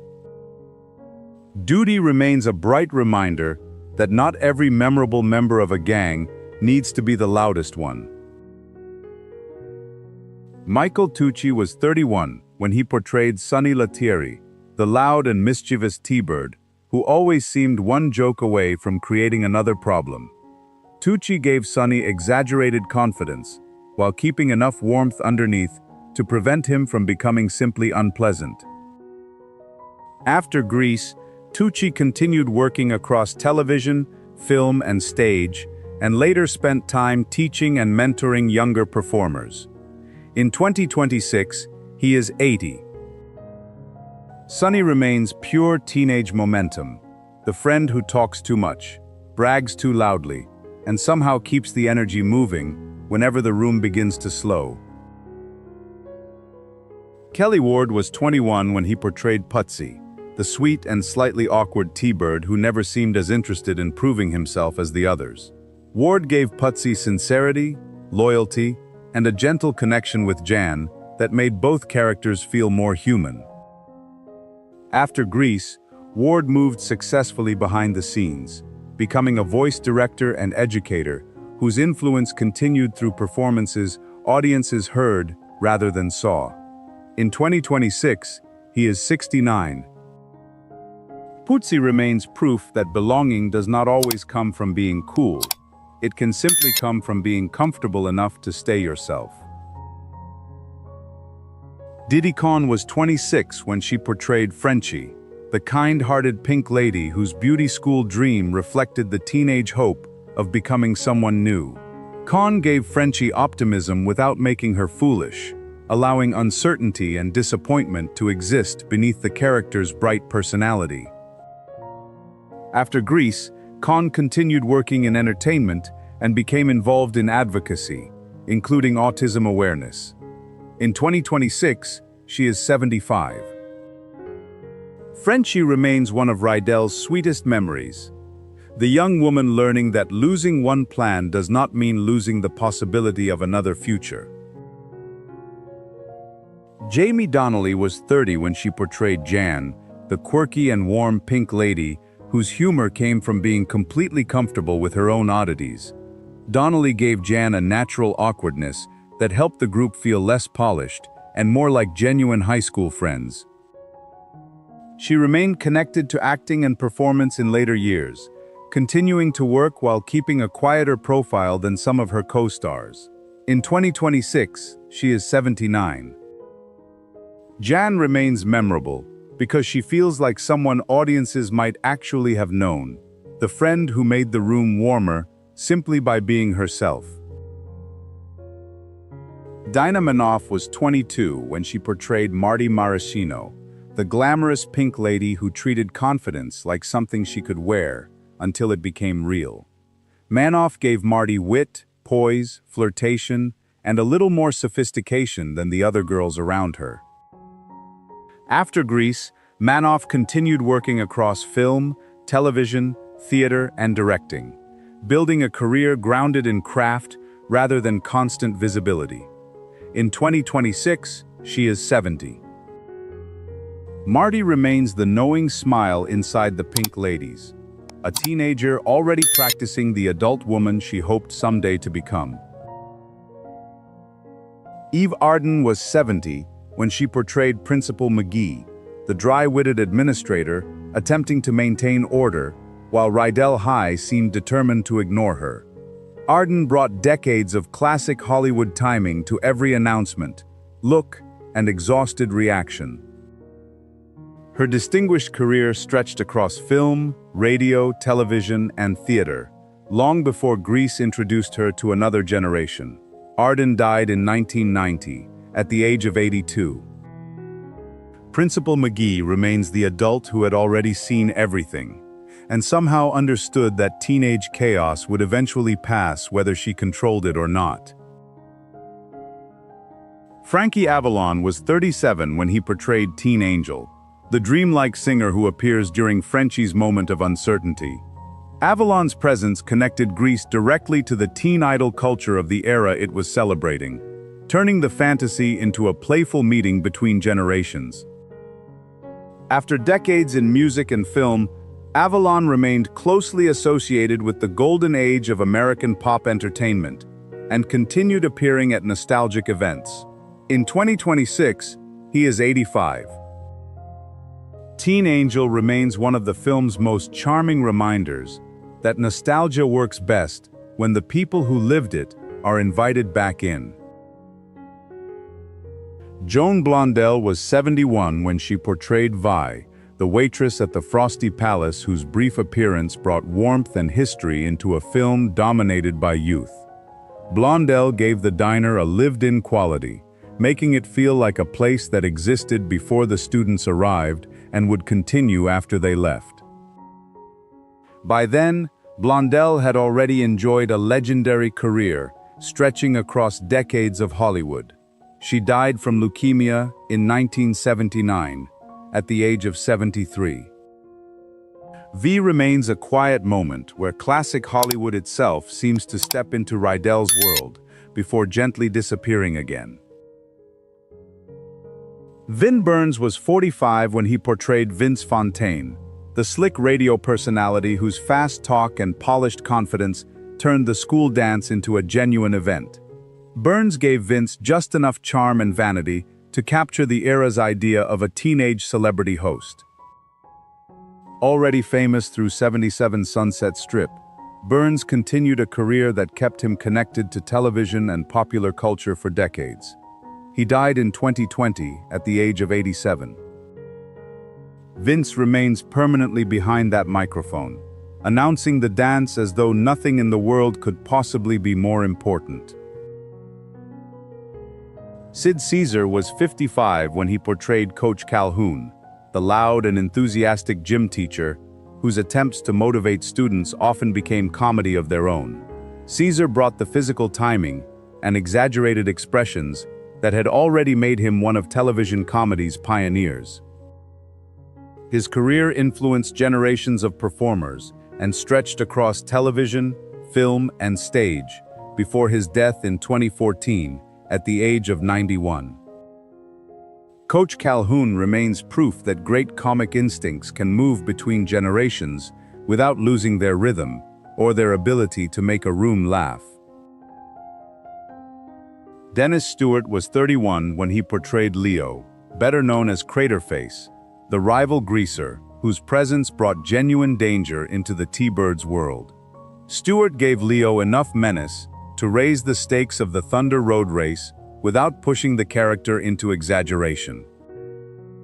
He later returned to the role in Grease 2, strengthening his connection to the franchise. Stewart died in 1994, at only 46 from complications related to AIDS. Leo remains one of the film's darker flashes, a reminder that even inside a bright musical, rivalry could suddenly feel dangerous. Annette Charles was 30 when she portrayed Cha-Cha Di Gregorio, the fearless dancer who entered the school dance and immediately commanded the floor. Charles needed only a few scenes to make Cha-Cha unforgettable, giving her confidence, rhythm, and an awareness of exactly how powerful she was. Outside acting, Charles later pursued education and built a life beyond Hollywood. She died from cancer in 2011 at the age of 63. Cha-Cha remains proof that screen time does not determine impact. Sometimes one dance, one look, and one perfectly timed entrance are enough to last forever. Ellen Travolta was 39 when she appeared as a waitress at the Frosty Palace, bringing a small but warm connection to the film through her real-life relationship as John Travolta's sister. Her presence helped make the diner feel populated by familiar working adults, beyond the teenage story. Travolta continued a long television career across decades, becoming a dependable performer in her own right, rather than simply a famous sibling. In 2026, she is 86. Her brief appearance remains a gentle reminder that movie worlds are often built by familiar faces, quietly giving the background a life of its own. Eddie Deezen was 21 when he portrayed Eugene Felsnick, the awkward student who stood outside Rydell's cool social circles but never stopped showing up. Deezen gave Eugene nervous enthusiasm and comic vulnerability, making him an affectionate counterpoint to the swagger surrounding him. After Grease, Deezen became widely recognized through comedy and voice acting, before largely stepping away from public life. In 2026, he is 69. Eugene remains one of the film's gentlest outsiders, the student who never needed to become cool in order to deserve his own moment of dignity. Dick Patterson was 45 when he portrayed Mr. Rudy, one of the faculty members helping give Rydell High a believable adult world around its teenage chaos. Patterson understood the value of a supporting role: establish authority, add personality, and never slow the story's rhythm. He continued working through versatile character roles across television and film before his death in 1999 at the age of 67. Mr. Rudy remains part of the invisible structure behind Grease, the professionals whose brief appearances helped make its stylized school feel like a place people actually attended. Lorenzo Lamas was 20 when he portrayed Tom Chisholm, the clean-cut athlete who briefly represented a safer romantic possibility for Sandy. Though the role required almost no dialogue, Lamas gave Tom enough presence to contrast immediately with Danny's unpredictable charm. After Grease, Lamas built a recognizable career in television and film, becoming especially associated with major dramatic and action series. In 2026, he is 68. Tom remains a small but useful piece of Sandy's journey, the polished alternative that helped reveal where her heart truly wanted to go. Susan Buckner was 26 when she portrayed Patty Simcox, the relentlessly enthusiastic student whose school spirit seemed impossible to embarrass. Buckner made Patty openly uncool and completely proud of it, giving the film a bright contrast to the carefully performed swagger surrounding her. After acting, Buckner stepped away from Hollywood and devoted herself to family life and teaching drama and dance. She died in 2024 at the age of 72. Patty remains one of Rydell's happiest echoes, a reminder that sometimes refusing to be embarrassed by your joy is its own form of confidence. Dodie Goodman was 63 when she portrayed Blanche, the excitable school secretary whose nervous energy made even routine administrative work feel chaotic. Goodman brought decades of stage and comedy experience into every hurried line and flustered reaction beside Principal McGee. She continued acting into her later years, across television, film, and theater, before dying in 2008 at the age of 93. Blanche remains a perfect example of character acting at its best, a performer needing only timing, movement, and a few lines to make herself completely memorable. Alice Ghostley was 55 when she portrayed Mrs. Murdoch, the deadpan auto shop teacher whose brief appearance carried the unmistakable authority of someone who had heard every teenage excuse before. Ghostley gave the role personality almost instantly through voice, posture, and precise comic timing. Already celebrated for television and Broadway, she continued building a long career filled with memorable supporting performances. Ghostley died in 2007 at the age of 84. Mrs. Murdoch remains a tiny piece of classic comic craftsmanship, arriving, landing the joke perfectly, and disappearing before the audience could ask for more. John Travolta was 23 when he portrayed Danny Zuko, the swaggering T-Bird, whose confidence often concealed how deeply he cared about what others thought. Travolta gave Danny movement, charm, insecurity, and enough vulnerability to make the romance feel human beneath the cool exterior. After Grease, his career stretched across musicals, dramas, action films, and major reinventions that kept him part of popular culture for decades. In 2026, he is 72. Danny remains an enduring portrait of youth, the boy performing confidence while still trying to understand who he really wants to become. Stockard Channing was 33 when she portrayed Betty Rizzo, the sharp-tongued pink lady whose confidence was really a carefully built defense against judgment. Channing gave Rizzo sarcasm, toughness, and the vulnerability revealed when the jokes finally stopped. After Grease, she built one of the most respected careers in theater, television, and film, taking on roles far removed from Rydell High. In 2026, she is 82.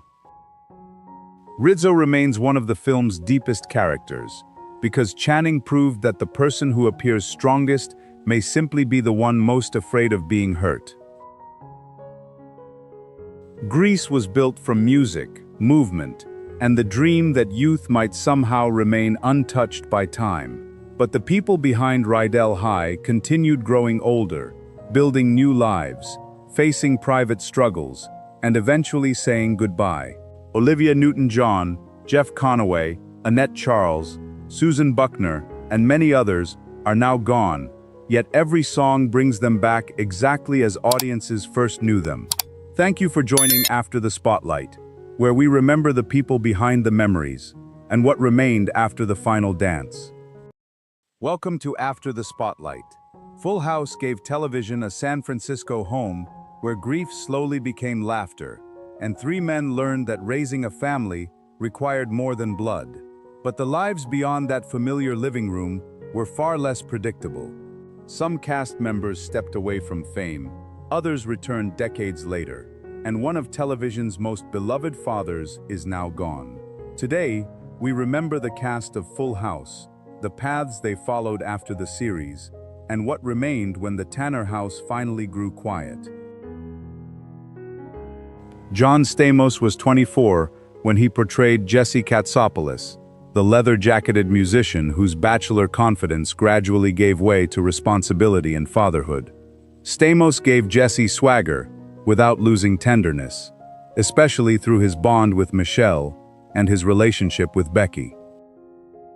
After Full House, Stamos continued working across television, drama, comedy, theater, and music, while remaining closely connected to the franchise that shaped his early fame. In 2026, he is 63.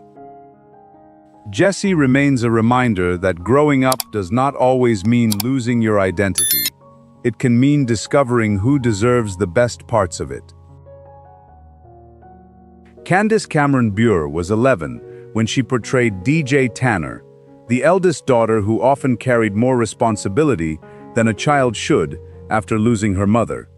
Bure gave DJ warmth, insecurity, and the quiet pressure of trying to remain strong for everyone around her. After Full House, she continued a long television career and later returned to the character in Fuller House, reconnecting with audiences who had watched her grow up. In 2026, she is 50. DJ remains the dependable older sister whose resilience helped make the Tanner household feel stable, even when she was still learning how to be a child herself. Dave Coulier was 28 when he portrayed Joey Gladstone, Danny's best friend whose cartoon voices and endless jokes helped bring laughter back into a grieving household.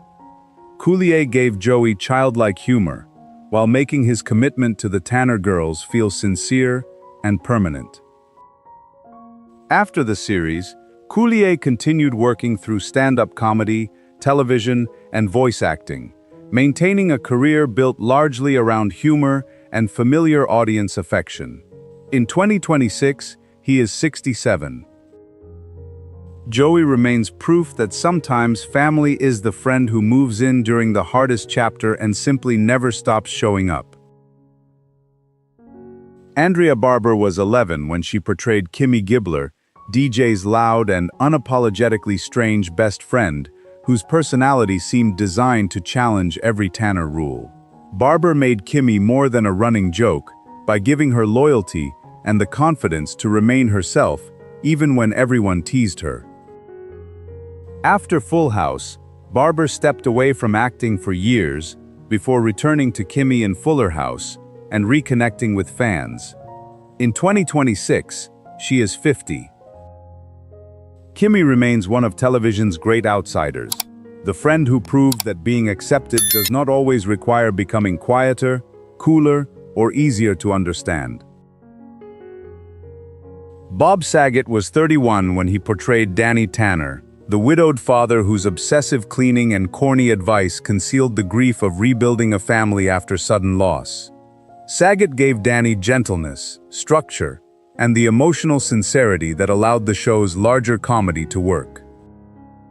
Away from Full House, Saget became known for a much edgier stand-up persona, while remaining deeply associated with his television father image. He died suddenly in 2022 at the age of 65. Danny now feels especially poignant, the father who taught audiences that a broken family could become whole again when enough people chose to stay. Lori Loughlin was 24 when she portrayed Becky Katsopoulos, the intelligent and grounded woman who could challenge Jesse without being overwhelmed by his charm. Loughlin gave Becky warmth and competence, helping transform Jesse from the fun uncle into a husband and father. After Full House, Loughlin remained a familiar television presence, though later legal controversy significantly complicated her public image. In 2026, she is 62. Becky remains important because she helped the Tanner home grow beyond its original loss, showing how new relationships could expand the family without replacing the people who were gone. Jodie Sweetin was 5 when she portrayed Stephanie Tanner, the outspoken middle daughter whose humor often concealed a surprisingly sensitive understanding of the family around her. Sweetin grew with the role as Stephanie moved from childhood comedy into more difficult stories about identity, friendship, and growing up. Her life after Full House included highly public personal struggles and recovery before she returned to acting and eventually reprised Stephanie in Fuller House. In 2026, she is 44. Stephanie remains memorable because Sweetin made the funniest child in the room feel emotionally real even when the jokes stopped. Scott Weinger was 15 when he portrayed Steve Hale, DJ's good-hearted boyfriend whose appetite, awkwardness, and sincerity made young romance feel uncomplicated and familiar. Weinger gave Steve enough imperfection to feel like a real teenager rather than an idealized first love. After Full House, Weinger built a career both in front of and behind the camera, and became equally recognizable as the voice of Disney's Aladdin. In 2026, he is 51. Steve remains one of the show's gentlest romantic memories, the first love that mattered even though growing up eventually required both people to change. Taj Mowry was 5 when he portrayed Teddy, one of Michelle's childhood friends and a small but lively part of the world beyond the Tanner family. Mowry brought natural energy and mischief, helping Michelle's storylines feel connected to a real neighborhood of children rather than only the adults inside her home. After Full House, Mowry continued building a substantial career across television and voice acting, moving successfully beyond his early child roles. In 2026, he is 40. Teddy remains a reminder that even a beloved television family needs friends outside the house to make childhood feel complete. David Lipper was 20 when he portrayed Viper, the relaxed musician whose relationship with DJ brought a slightly more rebellious energy into the show's later years. Lipper gave Viper enough charm to feel different from the Tanner household without ever making him genuinely threatening.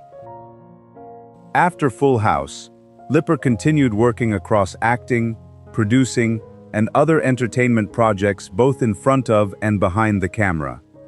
In 2026, he is 52. Viper remains a snapshot of the series growing alongside its audience. The moment when teenage uncertainty began replacing the simpler problems of childhood. Gail Edwards was 39 when she portrayed Vicki Larson, the intelligent television reporter who became one of Danny Tanner's most serious relationships. Edwards gave Vicki independence, maturity, and enough emotional steadiness to make her connection with Danny feel like adult companionship rather than sitcom fantasy. After her time on the series, Edwards gradually moved away from regular television work and maintained a quieter life beyond Hollywood. In 2026, she is 74. Vicki remains one of Full House's bittersweet reminders that genuine love does not always become the final chapter, even when both people once believed it might. Blake Tuomi Wilhoit was 2 when he portrayed Nikki Katsopoulos, one of Jesse and Becky's twins, and part of the next generation growing inside the Tanner household. Nikki and Alex changed Jesse's story by turning his idea of fatherhood into an everyday reality, filled with exhaustion, responsibility, and joy. After Full House, Blake stepped away from regular acting and built a far more private adult life outside the center of celebrity attention. In 2026, he is 36. Nikki remains part of the show's larger promise that families do not simply recover from loss. They continue growing beyond it. Journey Smollett was 6 when she portrayed Denise Fraser, Michelle's confident friend whose personality immediately stood out within the younger cast. Smollett brought natural timing and energy to a small role that also broadened the social world surrounding the Tanner children. After Full House, she developed into an acclaimed dramatic actress through film and television roles far removed from the sitcom innocence of her childhood work. In 2026, she is 40. Denise remains fascinating to revisit because audiences can now see the early confidence of a performer whose career would eventually reach far beyond that familiar living room. Yvonne Wilder was 51 when she portrayed Irene Katsopoulos, Jesse's mother and one of the relatives who gave his life a history beyond the Tanner household. Wilder brought affectionate teasing and parental familiarity, revealing another side of Jesse without requiring long explanations. Her career stretched across decades of television and film, making her one of the dependable character performers who could add warmth to a scene almost immediately. Wilder died in 2021 at the age of 84. Irene remains a reminder that even the coolest uncle was still someone's son, and no amount of swagger could protect him from his mother. Richard Paul was 48 when he portrayed Mr. Strobridge, the stern school principal who represented rules and consequences beyond the comfort of the Tanner home. Paul gave the character enough authority to challenge the children without turning him into a cruel or exaggerated adult villain. Across his career, Paul appeared in numerous television and film roles before his death in 1998 at only 58. Mr. Strobridge remains part of the larger world that helped the Tanner girls grow, the reminder that childhood requires boundaries outside the family as well as love waiting inside it. Ashley Olsen was only 1 when she began sharing the role of Michelle Tanner, the youngest child whose innocence became one of the show's most recognizable sources of warmth. As Michelle grew, Ashley helped give the character confidence, mischief, and the easy affection that softened nearly everyone around her. After childhood fame, Ashley left acting and built a highly successful career in fashion and business, while maintaining remarkable privacy. In 2026, she is 40. Michelle remains a time capsule of childhood, the little girl whose presence represented new life inside a family that had begun with loss. Mary-Kate Olsen was also only 1 when she began sharing Michelle Tanner, creating a television childhood so seamless that many viewers rarely thought about which twin was on screen. Together, the sisters turned Michelle into one of the defining young characters of 1990s television. Mary-Kate eventually left acting behind and, like Ashley, built an influential career in fashion while moving toward a far more private adult life. In 2026, she is 40. Michelle remains inseparable from both sisters, a reminder of an era when one tiny character could become a symbol of the entire household's healing. Full House began with grief, but its lasting memory is one of people refusing to let grief define the home forever. Bob Saget and several familiar faces are now gone, while others have carried decades of life beyond the Tanner living room. Yet every rerun restores the hugs, arguments, bad jokes, and crowded kitchen exactly as audiences remember them. Thank you for joining After the Spotlight, where we remember the people behind the comfort and what remained after the final goodnight. Welcome to After the Spotlight. Back to the Future made time travel feel like more than science fiction. Beneath the DeLorean, the clock tower, and the race toward 88 miles per hour was a story about regret, courage, family, and the possibility that one moment could change everything. But while Hill Valley remained frozen on screen, the actors continued moving through their own lives. Some built extraordinary careers, some stepped quietly away, and others are no longer here. Today, we remember the cast and what happened after Marty finally made it home. Michael J. Fox was 24 when he portrayed Marty McFly, the restless teenager whose accidental trip into the past threatened his entire existence. Fox gave Marty humor, panic, courage, and enough vulnerability to keep an impossible adventure emotionally believable. After the film, Fox became one of his generation's most beloved stars, while his later public battle with Parkinson's disease transformed his life and advocacy. In 2026, he is 65. Marty remains unforgettable because Fox made time travel personal, a frightened young man racing against the clock because losing the future meant losing everyone he loved. Crispin Glover was 21 when he portrayed George McFly, the painfully insecure teenager whose fear of confrontation shaped the unhappy future Marty knew. Glover gave George nervous gestures, awkward laughter, and a vulnerability so specific that his eventual moment of courage became emotionally powerful. After the film, Glover followed an unconventional artistic career through acting, directing, writing, and independent projects, rather than a predictable Hollywood path. In 2026, he is 62. George remains the film's most human example of change. The reminder that sometimes an entire life turns on one moment, when fear finally loses.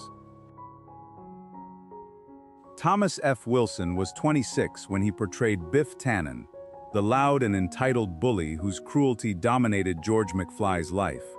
Wilson played Biff seriously enough to make him threatening, allowing the comedy to grow from the character's arrogance rather than turning him into a harmless cartoon.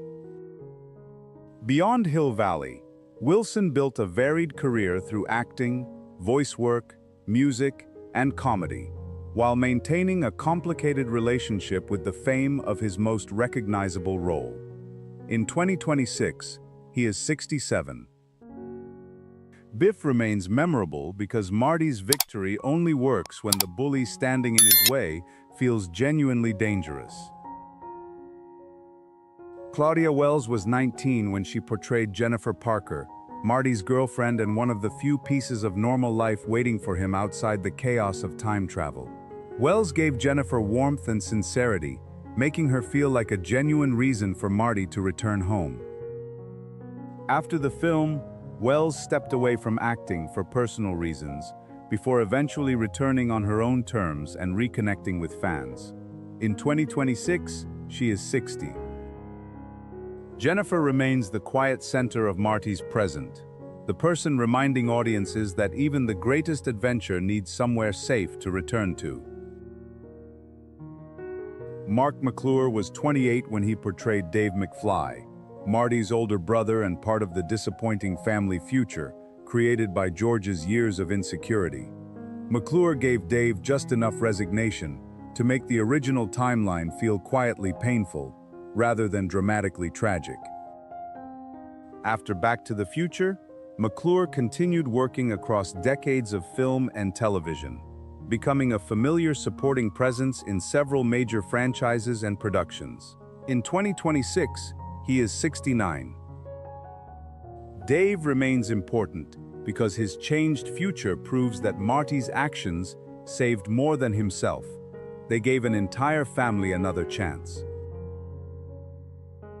Wendy Jo Sperber was 27 when she portrayed Linda McFly, Marty's older sister whose quick reactions helped make the McFly household feel noisy, ordinary, and real. Sperber brought warmth and natural comic timing to a supporting role that quietly strengthened the emotional stakes of Marty's disappearance. She continued a successful career in television and comedy before battling breast cancer. Sperber died in 2005 at only 47. Linda remains part of Hill Valley's emotional heartbeat, and a bittersweet reminder that movies can preserve someone forever at an age real life was never allowed to keep. George DiCenzo was 45 when he portrayed Sam Baines, Lorraine's father, and one of the adults who made the 1955 Baines household feel convincingly lived in. DiCenzo gave the family scenes stability, helping Marty's strange encounter with his mother's younger life feel grounded rather than purely fantastic.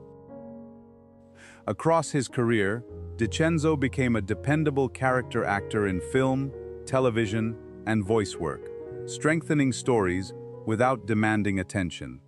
He died in 2018 at the age of 78. Sam remains one of those quiet, supporting figures who helped transform a time travel concept into a believable family memory. Frances Lee McCain was 41 when she portrayed Stella Baines, Lorraine's mother, and the practical center of the crowded 1955 household. McCain gave Stella the natural exhaustion, warmth, and authority of a parent, managing children, dinner, and an unexpected teenage guest, without realizing history was changing around her. After the film, McCain continued a steady career across television and cinema, becoming known for grounded supporting performances. In 2026, she is 82. Stella remains important because the past feels real only when its homes, parents, arguments, and ordinary routines feel genuinely alive. James Tolkien was 54 when he portrayed Mr. Strickland, the stern school authority, who seemed permanently convinced that Marty and every teenager around him were destined to become slackers. Tolkien turned absolute discipline into comedy, without weakening Strickland's intimidating presence. His career stretched across decades of film and television, often portraying military officers, teachers, and other uncompromising authority figures. In 2026, he is 95. Strickland remains instantly recognizable because almost everyone remembers an adult who seemed to decide their future before they had the chance to discover it themselves. Lea Thompson was 24 when she portrayed Lorraine Baines McFly, playing both Marty's dissatisfied mother and the romantic teenager he accidentally meets in 1955. Thompson balanced comedy, discomfort, innocence, and maturity, while making both versions of Lorraine feel like the same woman shaped by different years. After the trilogy, Thompson built a long career across television, film, and directing, while remaining closely associated with Hill Valley. In 2026, she is 65. Lorraine remains the human proof that small decisions in youth can quietly reshape an entire lifetime. J.J. Cohen was 20 when he portrayed Skinhead, one of Biff's loyal gang members and part of the social pressure surrounding George McFly. Cohen's role was small, but his presence helped transform Biff from one isolated bully into the leader of a group that made humiliation feel protected. After the film, Cohen continued working in entertainment and remained connected to the Back to the Future fan community. In 2026, he is 61. Skinhead remains a reminder that bullying becomes more powerful when a crowd chooses to laugh instead of walking away. Casey Siamasco was 24 when he portrayed 3D, another member of Biff's gang whose casual cruelty helped make George's high school world feel genuinely hostile. Siamasco gave the character enough swagger and indifference to suggest someone who enjoyed the protection that came from standing beside a stronger bully. After Back to the Future, Siamasco built a substantial career through film and television roles far beyond Hill Valley. In 2026, he is 65. 3D remains part of the carefully constructed pressure George had to overcome before one courageous decision could finally change his future. Billy Zane was 19 when he portrayed Match, one of Biff's quiet followers, and one of the earliest screen roles in what became a much larger career. Zane gave Match attitude without needing much dialogue, helping the gang feel like a small social empire built around intimidation. After Back to the Future, Zane became a familiar international screen presence through major films, television, and genre projects. In 2026, he is 60. Match remains fascinating in retrospect, because audiences can now see a future star briefly standing at the edge of an iconic movie before his own career truly began. Harry Waters Jr. was 32 when he portrayed Marvin Berry, the musician whose band performed at the Enchantment Under the Sea dance. Waters brought warmth and musical credibility to one of the film's most memorable sequences, where Marty's performance suddenly connected two different eras. After the film, Waters continued acting, performing, teaching, and working in music, remaining closely associated with the scene that introduced his character to generations of viewers. In 2026, he is 73. Marvin remains the bridge between history and possibility, the man who hears something new and realizes the future may already be arriving. Donald Fullilove was 27 when he portrayed Goldie Wilson, the ambitious young worker whose dream of becoming mayor receives an unexpected push from Marty. Fullilove gave Goldie enthusiasm and optimism, turning a short diner scene into one of the movie's clearest expressions of possibility. After Back to the Future, Fullilove continued working across film, television, and voice acting, while remaining a recognizable part of the franchise's legacy. In 2026, he is 68. Goldie remains a reminder that sometimes a future begins when one person hears that their ambition is not ridiculous, but possible. Lisa Freeman was 28 when she portrayed Babs, a small character helping shape the social world surrounding George McFly and his insecure place within it. Freeman's brief appearance added another layer to the teenage environment that made George feel overlooked long before Marty arrived. Her public life after the film remained quieter than many of the movie's better-known stars, though her role remains part of Hill Valley's familiar texture. In 2026, she is 69. Babs demonstrates how even small characters can strengthen a story by showing the pressures that quietly shape someone before the main adventure begins. Elsa Raven was 56 when she portrayed the Clock Tower Lady, the passionate town resident collecting donations to preserve Hill Valley's damaged landmark.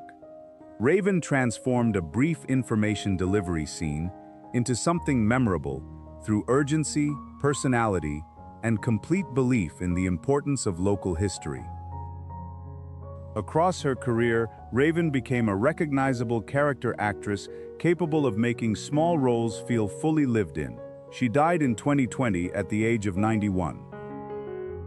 The Clock Tower Lady remains essential because one ordinary person unknowingly gives Marty the information that will eventually make his impossible journey home possible. Will Hare was 69 when he portrayed Pa Peabody, the frightened farmer who mistakes Marty's sudden arrival for something far stranger than time travel. Hare gave the brief sequence rural chaos, humor, and enough conviction to make 1955 feel genuinely startled by the future appearing without warning. A veteran performer with decades of experience, Hare continued acting until late in life. He died in 1997 at the age of 81. Pa Peabody remains one of the film's most memorable small characters, because a few frantic minutes helped make Marty's first encounter with the past feel completely unpredictable. Jason Hervey was 14 when he portrayed Milton Baines, one of Lorraine's younger siblings, sitting at the crowded family dinner table in 1955. Hervey's small role helped make the household feel busy and authentic, while Marty quietly confronted the impossible reality of meeting his own relatives as children. After acting, Hervey moved increasingly toward production and behind-the-scenes work, building a career within entertainment from a different position. In 2026, he is 54. Milton remains one of the ordinary details that make the past feel less like history and more like a living family Marty accidentally entered. Maya Bruton was 8 when she portrayed Sally Baines, another young member of Lorraine's family, whose presence helped fill the 1955 household with genuine childhood energy. Bruton's role was small, but that ordinary family atmosphere made Marty's desperate mission feel more emotional, because the past seemed alive around him. Bruton continued acting for a period after the film, before eventually pursuing a life beyond the center of Hollywood. In 2026, she is 49. Sally remains a reminder that believable movie worlds are often built from the smallest human details rather than the largest special effects. Courtney Gaines was 20 when he portrayed Dixon, one of the young men reinforcing the atmosphere of ridicule and intimidation surrounding George McFly. Gaines needed little dialogue to help establish a high school culture where humiliation became entertainment, and Biff's power grew from the people around him. After the film, Gaines developed a long career as a recognizable character actor across horror, drama, comedy, and television. In 2026, he is 61. Dixon remains part of the film's uncomfortable truth. Sometimes defeating one bully first requires breaking the confidence of the crowd supporting him. Christopher Lloyd was 47 when he portrayed Doc Brown, the eccentric inventor whose wild appearance concealed genuine tenderness, loyalty, and childlike wonder. Lloyd never treated Doc's excitement as a joke. He made every discovery feel as though science itself were an act of hope.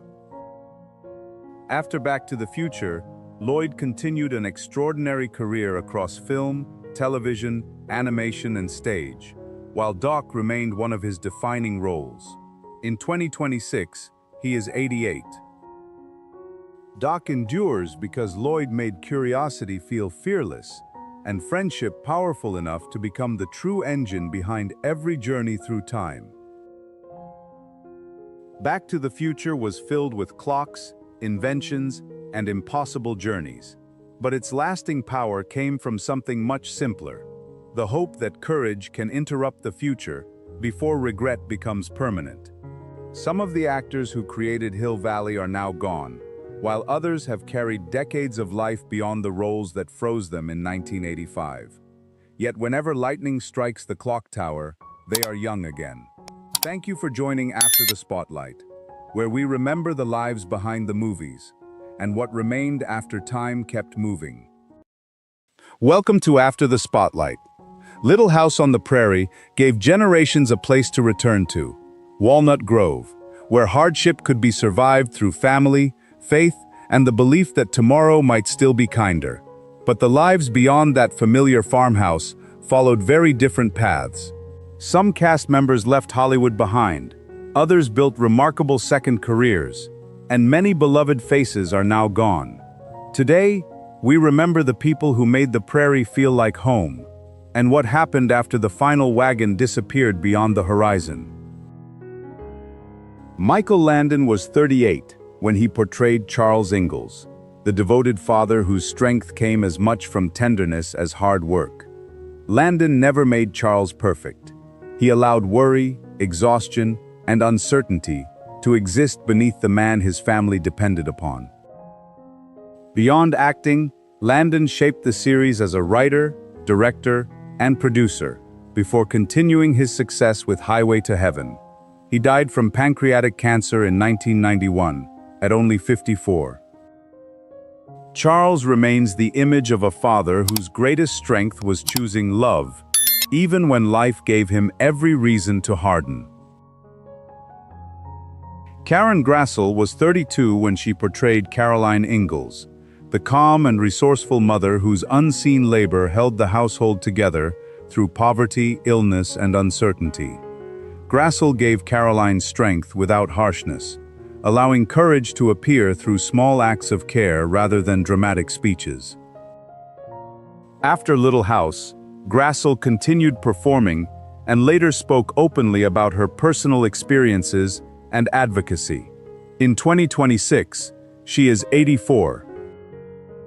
Caroline remains one of television's gentlest portraits of motherhood, the woman who made survival look quiet, disciplined, and filled with love.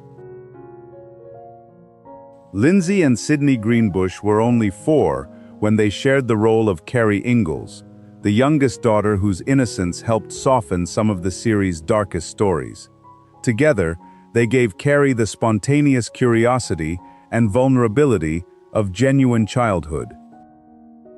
After leaving the series, both gradually stepped away from regular acting, with Lindsay occasionally returning for reunions and fan events. In 2026, the twins are 56. Carrie remains the little girl running down that familiar hill, a reminder of the childhood the adults of Walnut Grove worked so hard to protect. Melissa Sue Anderson was 12 when she portrayed Mary Ingalls, the responsible eldest daughter whose life changed dramatically after losing her sight. Anderson handled Mary's grief, adaptation, and determination with remarkable maturity, allowing disability to become an ongoing journey rather than a single dramatic moment. Her work earned an Emmy nomination, and she continued acting after the series while becoming increasingly private later in life. In 2026, she is 64. Mary remains one of the show's strongest portraits of resilience. The young woman who rebuilt her future after darkness changed everything. Catherine McGregor was 49 when she portrayed Harriet Oleson, the status-conscious shopkeeper whose gossip and theatrical outrage could turn any ordinary town meeting into chaos. McGregor made Harriet entertaining because flashes of insecurity and loneliness occasionally appeared beneath her superiority. After Little House, she largely stepped away from television and devoted more time to theater and spiritual pursuits. McGregor died in 2018 at the age of 93. Harriet remains unforgettable because McGregor understood that the best antagonists are not simply unpleasant, they are human enough for audiences to recognize what lies underneath. Richard Bull was 50 when he portrayed Nels Oleson, the patient merchant constantly balancing his own conscience against Harriet's louder personality. Bull gave Nels humor, fatigue, and a quiet decency that made him one of Walnut Grove's most dependable adults. After the series, Bull continued working across television and film while remaining known for his modest, understated screen presence. He died in 2014 at the age of 89. Nels remains the gentle man behind the mercantile counter, proving that kindness can survive even when surrounded by endless noise. Jonathan Gilbert was 7 when he portrayed Willie Oleson, the mischievous boy whose spoiled behavior gradually gave way to surprising maturity. Gilbert brought natural comic timing to Willie, while allowing audiences to watch the character grow beyond the child they first met. After Little House, Gilbert left acting completely and built a private adult life far from Hollywood and public attention. In 2026, he is 59. Willie remains a quiet reminder that childhood behavior is not destiny, and that even the loudest troublemaker can eventually become someone very different. Kevin Hagen was 46 when he portrayed Dr. Hiram Baker, the physician who carried medical responsibility across a frontier where even ordinary illness could become dangerous. Hagen gave Dr. Baker patience and compassion, making every house call feel like more than another plot device. After Little House, Hagen continued acting and later performed one-man stage shows reflecting on his long career. He died from esophageal cancer in 2005, at the age of 77. Dr. Baker remains beloved because Hagen made empathy feel as essential to healing as medicine itself. Alison Arngrim was 12 when she portrayed Nellie Oleson, the spoiled and famously cruel girl audiences loved to hate. Arngrim used exaggerated expressions, perfect timing, and sharp delivery, while gradually allowing insecurity and growth to emerge beneath Nellie's behavior. After the series, Arngrim spoke openly about painful experiences from her childhood and became an advocate for survivors, transforming personal hardship into public purpose. In 2026, she is 64. Nellie remains unforgettable because Arngrim turned a television bully into a character who could be hilarious, infuriating, and eventually human. Dabbs Greer was 57 when he portrayed Reverend Alden, the gentle minister whose authority came through patience rather than judgment. Greer made the church feel like part of the community, giving the Reverend warmth in quiet conversations, moments of grief, and simple acts of reassurance. Greer continued acting into old age, and later appeared memorably in The Green Mile. He died in 2007 at the age of 90. Reverend Alden remains a comforting presence, because Greer made faith feel less like preaching and more like being there when someone needed company. Dean Butler was 23 when he portrayed Almanzo Wilder, the hard-working young man whose relationship with Laura helped move the series from childhood toward adult life. Butler gave Almanzo steadiness and warmth, making the romance feel built through trust and everyday choices rather than grand gestures. After the series, Butler continued acting before moving into producing and directing, including documentary work preserving the legacy of Little House itself. In 2026, he is 70. Almanzo remains the partner who helped audiences watch Laura leave childhood behind and begin building a home of her own. Victor French was 40 when he portrayed Mr. Edwards, the rough and boisterous friend whose humor concealed grief, loneliness, and personal struggles. French allowed Edwards to fall apart as convincingly as he allowed him to laugh, giving the character some of the series' most emotionally difficult stories. After Little House, French reunited with Michael Landon on Highway to Heaven, continuing one of television's most trusted creative partnerships. He died from lung cancer in 1989 at only 54. Mr. Edwards remains beloved because French showed that goodness is sometimes something a damaged person must choose again and again. Merlin Olsen was 37 when he portrayed Jonathan Garvey, the physically imposing but gentle friend whose presence expanded the show's sense of community. Olsen gave Jonathan warmth and restraint, especially in scenes involving friendship with Charles and the difficult responsibilities of fatherhood. After Little House, Olsen starred in Father Murphy and continued his well-known career as a sports commentator, following his earlier Hall of Fame football success. He died from mesothelioma in 2010, at the age of 69. Jonathan remains proof that strength and kindness can occupy the same person without contradiction. Charlotte Stewart was 33 when she portrayed Miss Beadle, the patient teacher whose one-room schoolhouse represented possibility for the children of Walnut Grove. Stewart gave her quiet authority, making education feel safe, demanding, and hopeful, without relying on fear. Away from the show, Stewart continued acting and later spoke openly about difficult periods in her personal life, earning renewed admiration for her honesty. In 2026, she is 85. Miss Beadle remains the teacher at the front of the room who made children believe their future could become larger than their circumstances. Patrick Labourteau was about 12 when he portrayed Andy Garvey, the curious and mischievous boy whose mistakes often became lessons in responsibility. Labourteau gave Andy the uncertainty of a real child still learning, where fun ended and consequences began.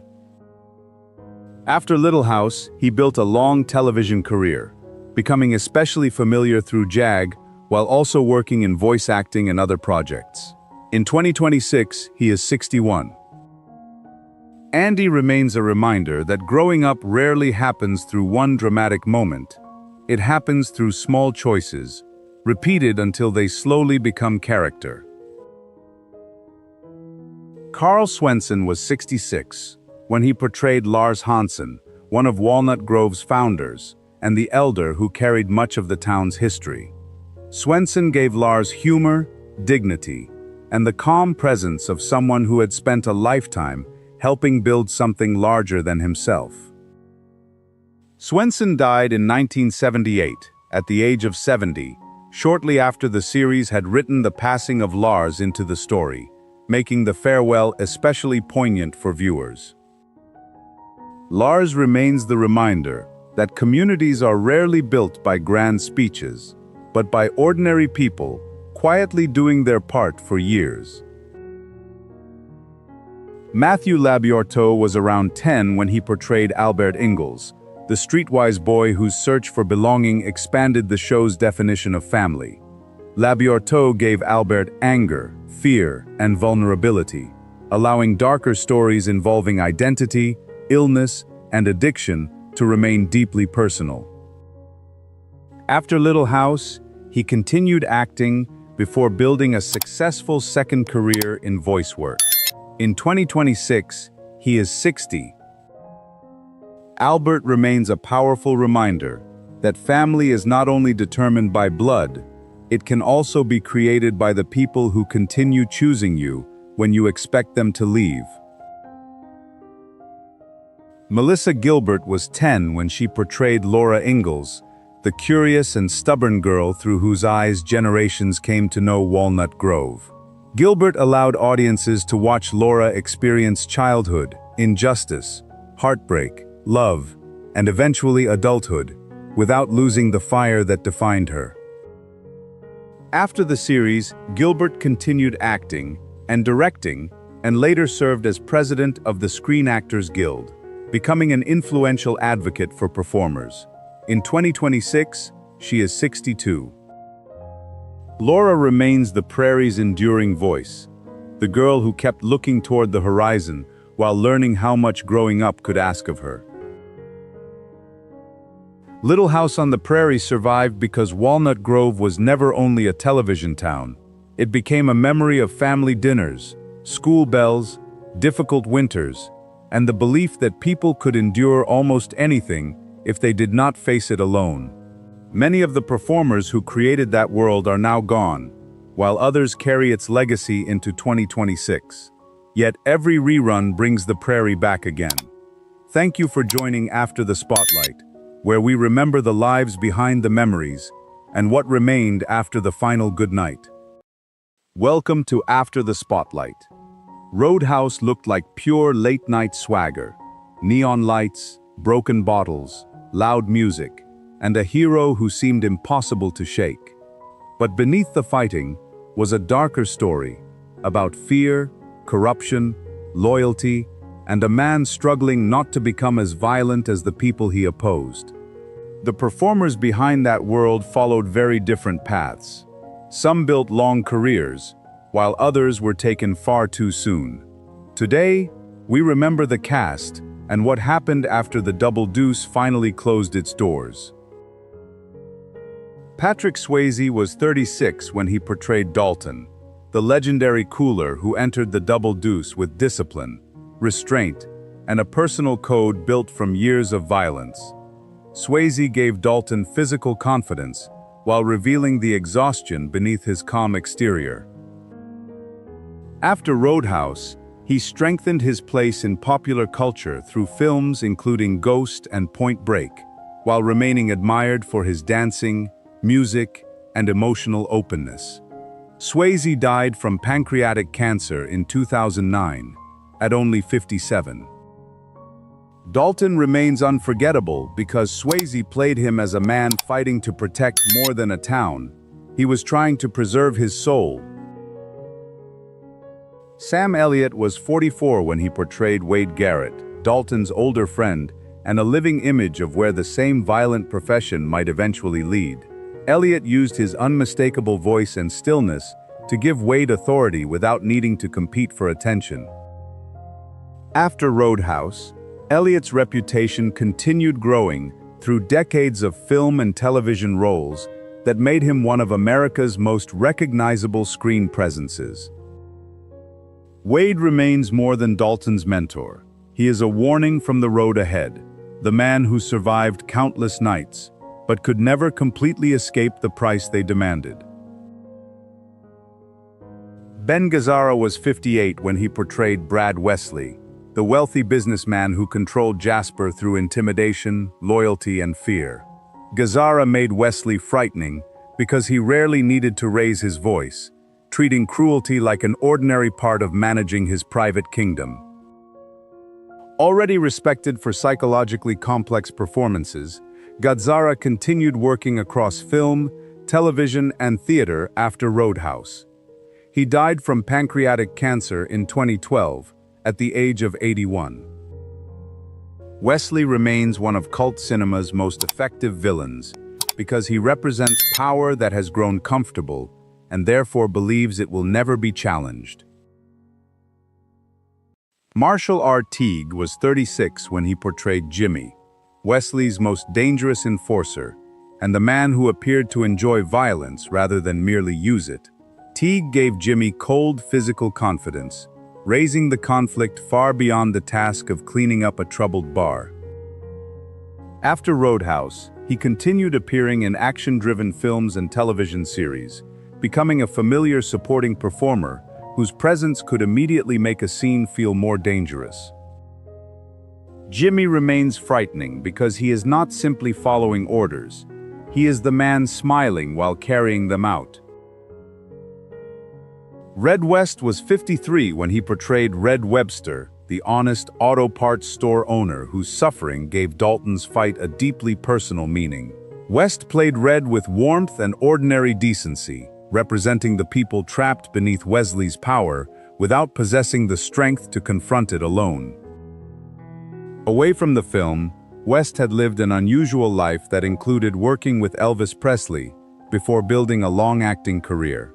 He died in 2017 at the age of 81. Red remains essential because he transforms Dalton's struggle from wounded pride into the defense of real people. Sunshine Parker was in his early 60s when he portrayed Emmett, Dalton's quiet landlord and one of the few peaceful presences in the film. Parker gave Emmett an effortless honesty, allowing the countryside around his home to feel far removed from the noise of the Double Deuce. After decades of portraying plain-spoken supporting characters, Parker continued working until the later years of his life. He died in 1999 at the age of 71. Emmett remains a symbol of the simple life Dalton might have chosen, and the ordinary peace Wesley's violence threatened to destroy. Jeff Healey was 23 when he portrayed Cody, the blind musician whose performances gave the Double Deuce a living soul beneath its violence. Healey's remarkable guitar style was not created for the film. It came from the genuine musical talent that had already begun defining his life. He later earned international respect as a blues and rock guitarist, singer, and bandleader, building a legacy far beyond acting. Healey died from cancer in 2008 at only 41. Cody remains unforgettable because he proves that even inside the most dangerous room, beauty and dignity can still hold their ground. Kevin Tighe was 45 when he portrayed Frank Tilghman, the owner of the Double Deuce, who hired Dalton as a final attempt to save his business. Tighe made Tilghman feel caught between profit, fear, and the realization that he had lost control of the place carrying his name. Already familiar to television audiences through Emergency, Tighe continued a long career across film, television, and theater, often portraying complicated men with quiet authority. Tilghman remains memorable because he shows that in Jasper, even the people who appear to own something may be only one thread away from losing it. John Doe was in his mid-30s when he portrayed Pat McGurn, the dishonest bartender whose behavior revealed how deeply corruption had entered the Double Deuce. Doe gave Pat enough carelessness and arrogance to make Dalton's decision to fire him feel like a declaration rather than a simple staffing change. Beyond acting, Doe built an influential music career as a co-founder of the punk band X, while continuing to appear in film and television. Pat remains important because he shows that corrupt systems survive through ordinary people who learn to profit from the ugliness around them. Julie Michaels was 19 when she portrayed Denise, the seductive performer whose connection to Wesley turned attraction into another instrument of power. Michaels gave Denise a sharp and unpredictable energy, suggesting that Jasper's corruption reached beyond money and violence into temptation, humiliation, and control. After Roadhouse, Michaels developed a respected career, not only as an actress, but also as a stunt performer and coordinator, working behind the camera on physically demanding productions. Denise remains a vivid warning that inside Wesley's world, even desire could be sharpened and used as a weapon.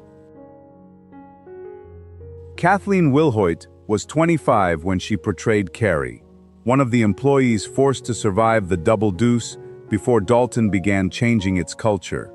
Wilhoit gave Carrie grit, humor, and visible exhaustion, making her feel like someone who had learned to protect herself inside a dangerous workplace. After the film, she built a versatile career across television, cinema, voice acting, and music, frequently portraying women defined by honesty and emotional intelligence. Carrie remains important because she reminds audiences that cleaning up the bar was not only about defeating violent men, it was about allowing ordinary workers to breathe again. Travis McKenna was 29 when he portrayed Jack, one of the background employees who helped make the Double Deuce feel like a genuine workplace, rather than only a stage for fights. McKenna gave Jack an easygoing presence that suggested a community living beneath the nightly chaos. Although he never became one of the film's headline names, McKenna continued working through supporting roles that added humor and personality to larger productions. Jack remains part of the film's texture because Dalton's victory mattered most when the people behind the bar could finally take pride in where they worked. Gary Hudson was 33 when he portrayed Steve, the corrupt bouncer whose arrogance revealed that the Double Deuce had been built to reward intimidation rather than prevent it.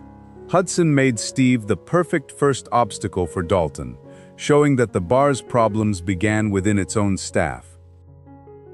After Roadhouse, Hudson continued a long career across action, drama, and science fiction productions, becoming a familiar screen presence in tough and authoritative roles.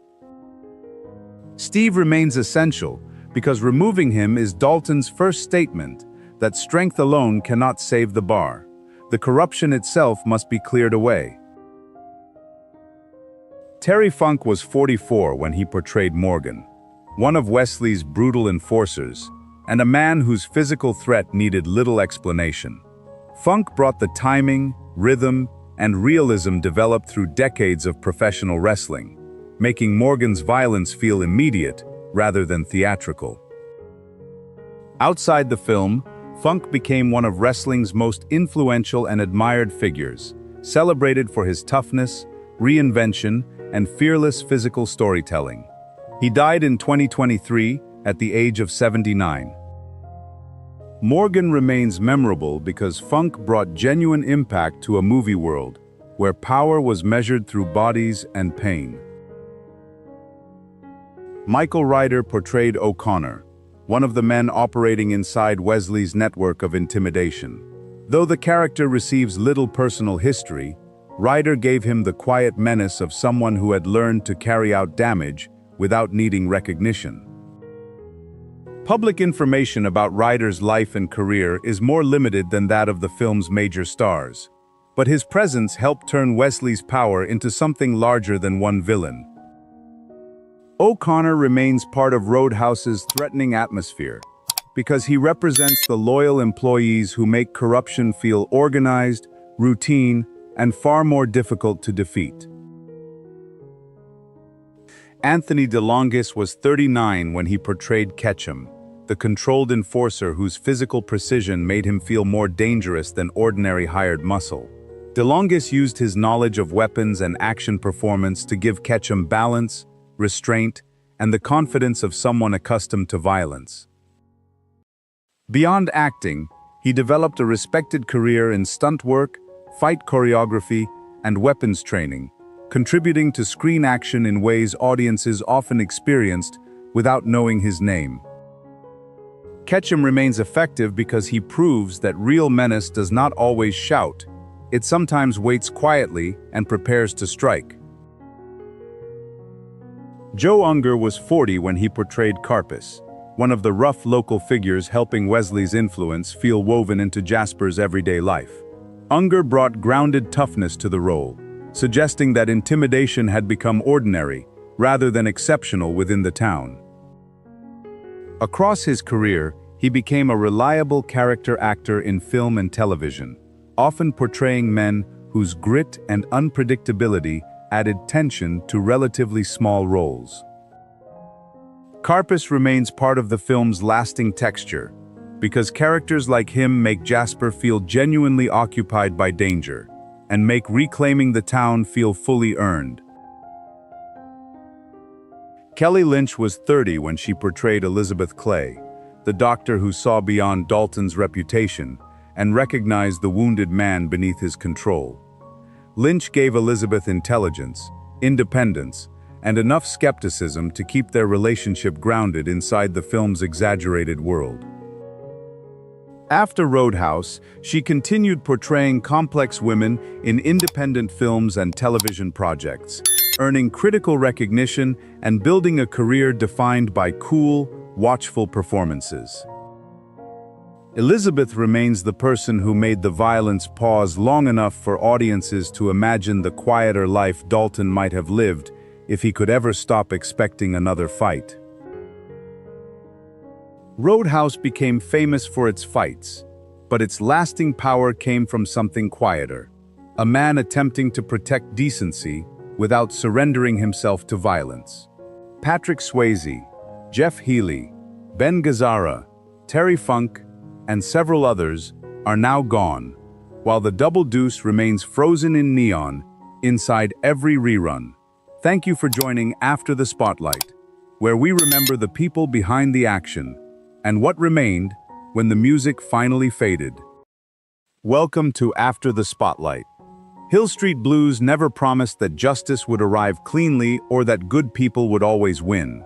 It showed exhausted officers, damaged institutions, and a city that demanded more than anyone could safely give. That realism changed television, but time changed the performers who carried it. Some reinvented themselves after leaving the precinct. Others withdrew into quieter lives, while many were lost along the way. Today, we remember the cast, their journeys after the series, and the lives behind those unforgettable badges. Daniel J. Travanti was 41 when he portrayed Frank Furillo, the precinct commander trying to hold together a department constantly threatened by crime, politics, and personal collapse. Travanti gave Furillo quiet authority, allowing restraint and moral exhaustion to feel more powerful than swagger. His performance earned 2 Primetime Emmy Awards and a Golden Globe, while later roles extended his career across television, film, and theater. Yet Furillo remained the character most closely connected to him. Frank endures because Travanti made leadership feel principled, lonely, and painfully human. Michael Warren was 35 when he portrayed Bobby Hill, the thoughtful patrol officer whose calm professionalism provided stability inside the precinct's daily chaos. Warren played Bobby as a good man, rather than an idealized hero, balancing duty, compassion, and the pressures surrounding race and community. Before acting, Warren had already been a championship college basketball player, and he later continued a long television career through legal dramas and supporting roles. Bobby remains memorable because Warren made quiet integrity feel strong enough to survive, even when the system around it did not. Bruce Weitz was 38 when he portrayed Mick Belker, the growling undercover detective whose rough exterior concealed unexpected loyalty and tenderness. Weitz gave Belker an almost feral energy, but his most powerful moments came when the anger briefly fell away and revealed the man underneath. The performance earned Weitz an Emmy Award and became the defining role of a career that continued through television, film, and voice acting. Belker remains unforgettable because Weitz showed that someone shaped by the hardest streets could still carry humor, affection, and a deeply guarded heart. Joe Spano was 35 when he portrayed Henry Goldblum, the compassionate officer who often tried to understand people before deciding how to control them. Spano gave Goldblum patience and social awareness, creating a different kind of television cop inside a world usually driven by aggression. After the series, he built a respected career through film and recurring television work, becoming especially familiar through NCIS. His calm screen presence remained one of his defining strengths. Goldblum endures because Spano made empathy feel practical, courageous, and essential rather than weak. Torian Block was 41 when he portrayed Neil Washington, the confident detective whose humor, professionalism, and warmth made him one of the precinct's strongest human presences. His partnership with J.D. LaRue worked because Washington's steadiness provided balance whenever LaRue's personal life began falling apart. Beyond the series, Block continued acting and theater work while becoming a committed advocate for adoption and family support.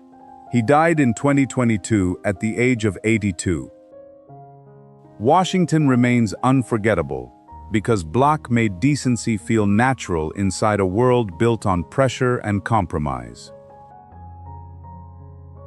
Keil Martin was 37 when he portrayed J.D. LaRue, the charming detective whose intelligence and loyalty were repeatedly threatened by alcoholism and self-destructive choices.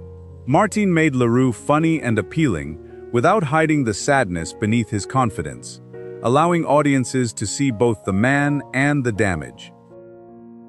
He continued acting after Hill Street Blues, but his life and career were cut tragically short.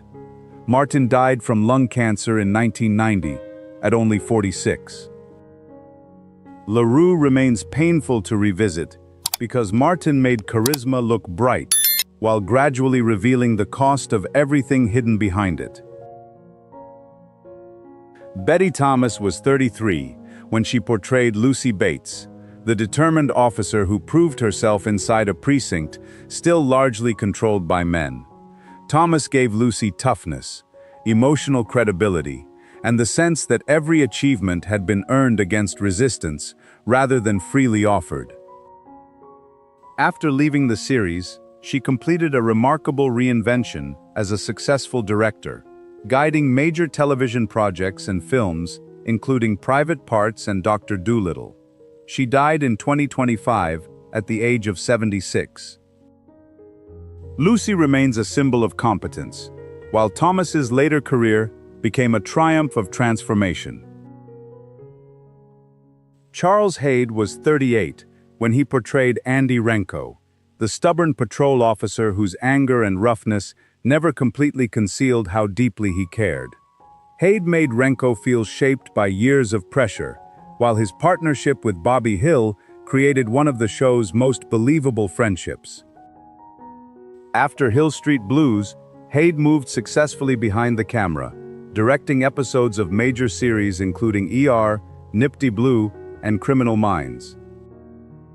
Renko remains memorable because Hyde allowed frustration, loyalty, and vulnerability to exist inside the same man without ever making the contradictions feel false. René Enriquez was 48 when he portrayed Ray Cayetano, the lieutenant whose calm professionalism brought dignity and authority to the precinct. Enriquez made Cayetano respected without needing loud speeches, while the role offered meaningful Latino representation in television leadership during an era when it remained uncommon. He continued working through film and television after the series, building a career defined by precise and dependable supporting performances. Enriquez died from pancreatic cancer in 1990 at the age of 56. Cayetano remains memorable because quiet authority often leaves the deepest impression. Ed Marinaro was 31 when he portrayed Joe Coffey, the confident patrol officer whose physical strength was balanced by loyalty and an uncomplicated desire to do his job honestly. Marinaro gave Coffey an athletic ease shaped by his earlier career as a celebrated football player. After the series, he remained active across television and entertainment, while continuing to appear publicly through projects connected to both acting and sports. His relationship with Lucy Bates gave the patrol stories additional warmth. Coffee remains memorable because Marinaro made confidence feel grounded rather than performative. Barbara Bosson was 42 when she portrayed Faye Furillo, Frank's former wife and one of the few people capable of challenging him on deeply personal ground. Bosson gave Faye intelligence, conviction, and emotional volatility, ensuring that her conflicts carried as much weight as anything happening inside the station. After Hill Street Blues, she continued appearing in television dramas and remained connected to the creative world of producer Stephen Bochco. Bosson died in 2023 at the age of 83. Faye remains memorable because she made private conflict feel as urgent and consequential as public duty. Michael Conrad was 56 when he portrayed Phil Esterhaus, the desk sergeant whose calm presence gave the precinct its daily rhythm and emotional center. Conrad made Phil wise without becoming sentimental, turning the words, "Let's be careful out there," into an expression of genuine concern.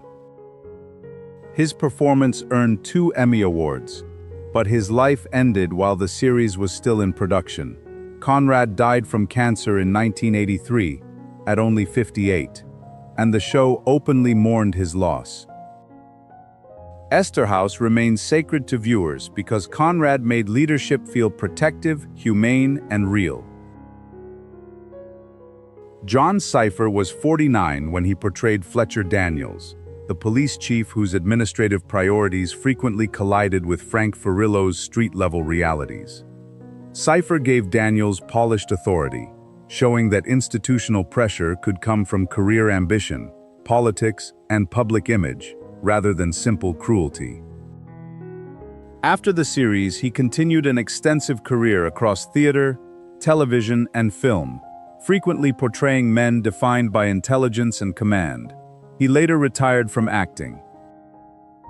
Daniels remains memorable because Cypher made bureaucracy understandable enough to recognize and frustrating enough to fear.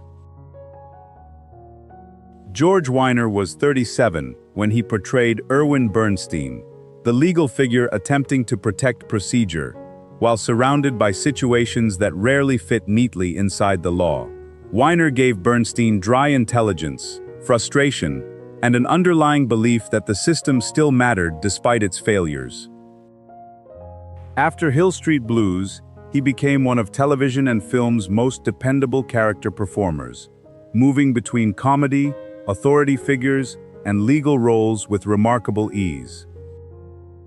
Bernstein remains memorable because Weiner made institutional exhaustion feel strangely noble, the fatigue of someone who continues caring even after the process has disappointed him. Robert Prosky was 54 when he portrayed Stan Jablonski, the gruff desk sergeant who followed Phil Esterhaus without attempting to imitate him. Prosky gave Jablonski harder authority, creating a man who appeared to have survived too much to romanticize police work or the people performing it. After the series, Prosky became widely recognized through films such as Broadcast News, The Natural, and Mrs. Doubtfire. He died in 2008 at the age of 77, following complications from heart surgery. Jablonski remains proof that replacing a beloved character requires an entirely different truth.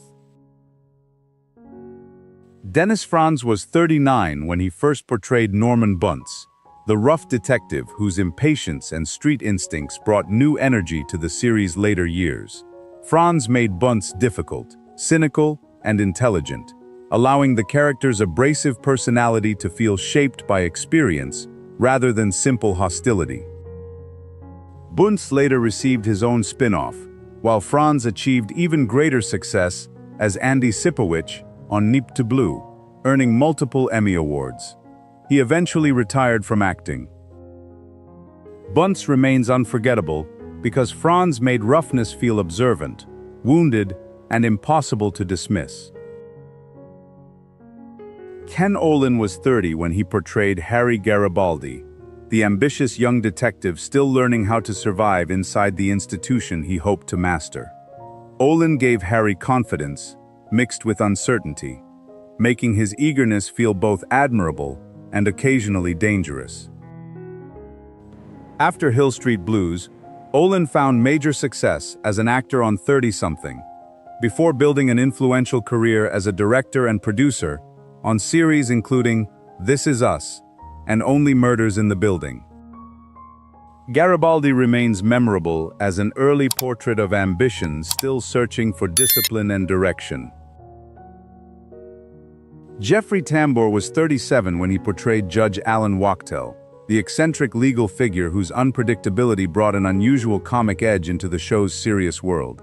Tambor gave Wachtel intelligence, ego, and enough odd behavior to make every appearance feel slightly unstable. He later became a major television figure through The Larry Sanders Show, Arrested Development, and Transparent, though misconduct allegations complicated the final chapter of his public legacy. Wachtel remains an early example of Tambor's ability to make authority seem intelligent, uncomfortable, and only moments away from collapse. Trinidad Silva was 31 when he portrayed Jesus Martinez, the gang leader whose danger and charisma helped give the city beyond the precinct a disturbing sense of reality. Silva avoided turning Martinez into a simple criminal stereotype, allowing intelligence and humanity to exist beside menace. His performance suggested a career filled with promise, but his life ended suddenly in a car accident in 1988. Silva was only 38. Jesus Martinez remains unforgettable because Silva made him feel shaped by a living environment and performances that continue echoing long after an actor is gone. Mimi Kuzik was 32 when she portrayed Patsy Mayo, the later seasoned detective whose strength and professionalism allowed her to enter the established ensemble naturally. Kuzik gave Patsy warmth, intelligence, and quiet authority, without forcing the character to announce any of those qualities.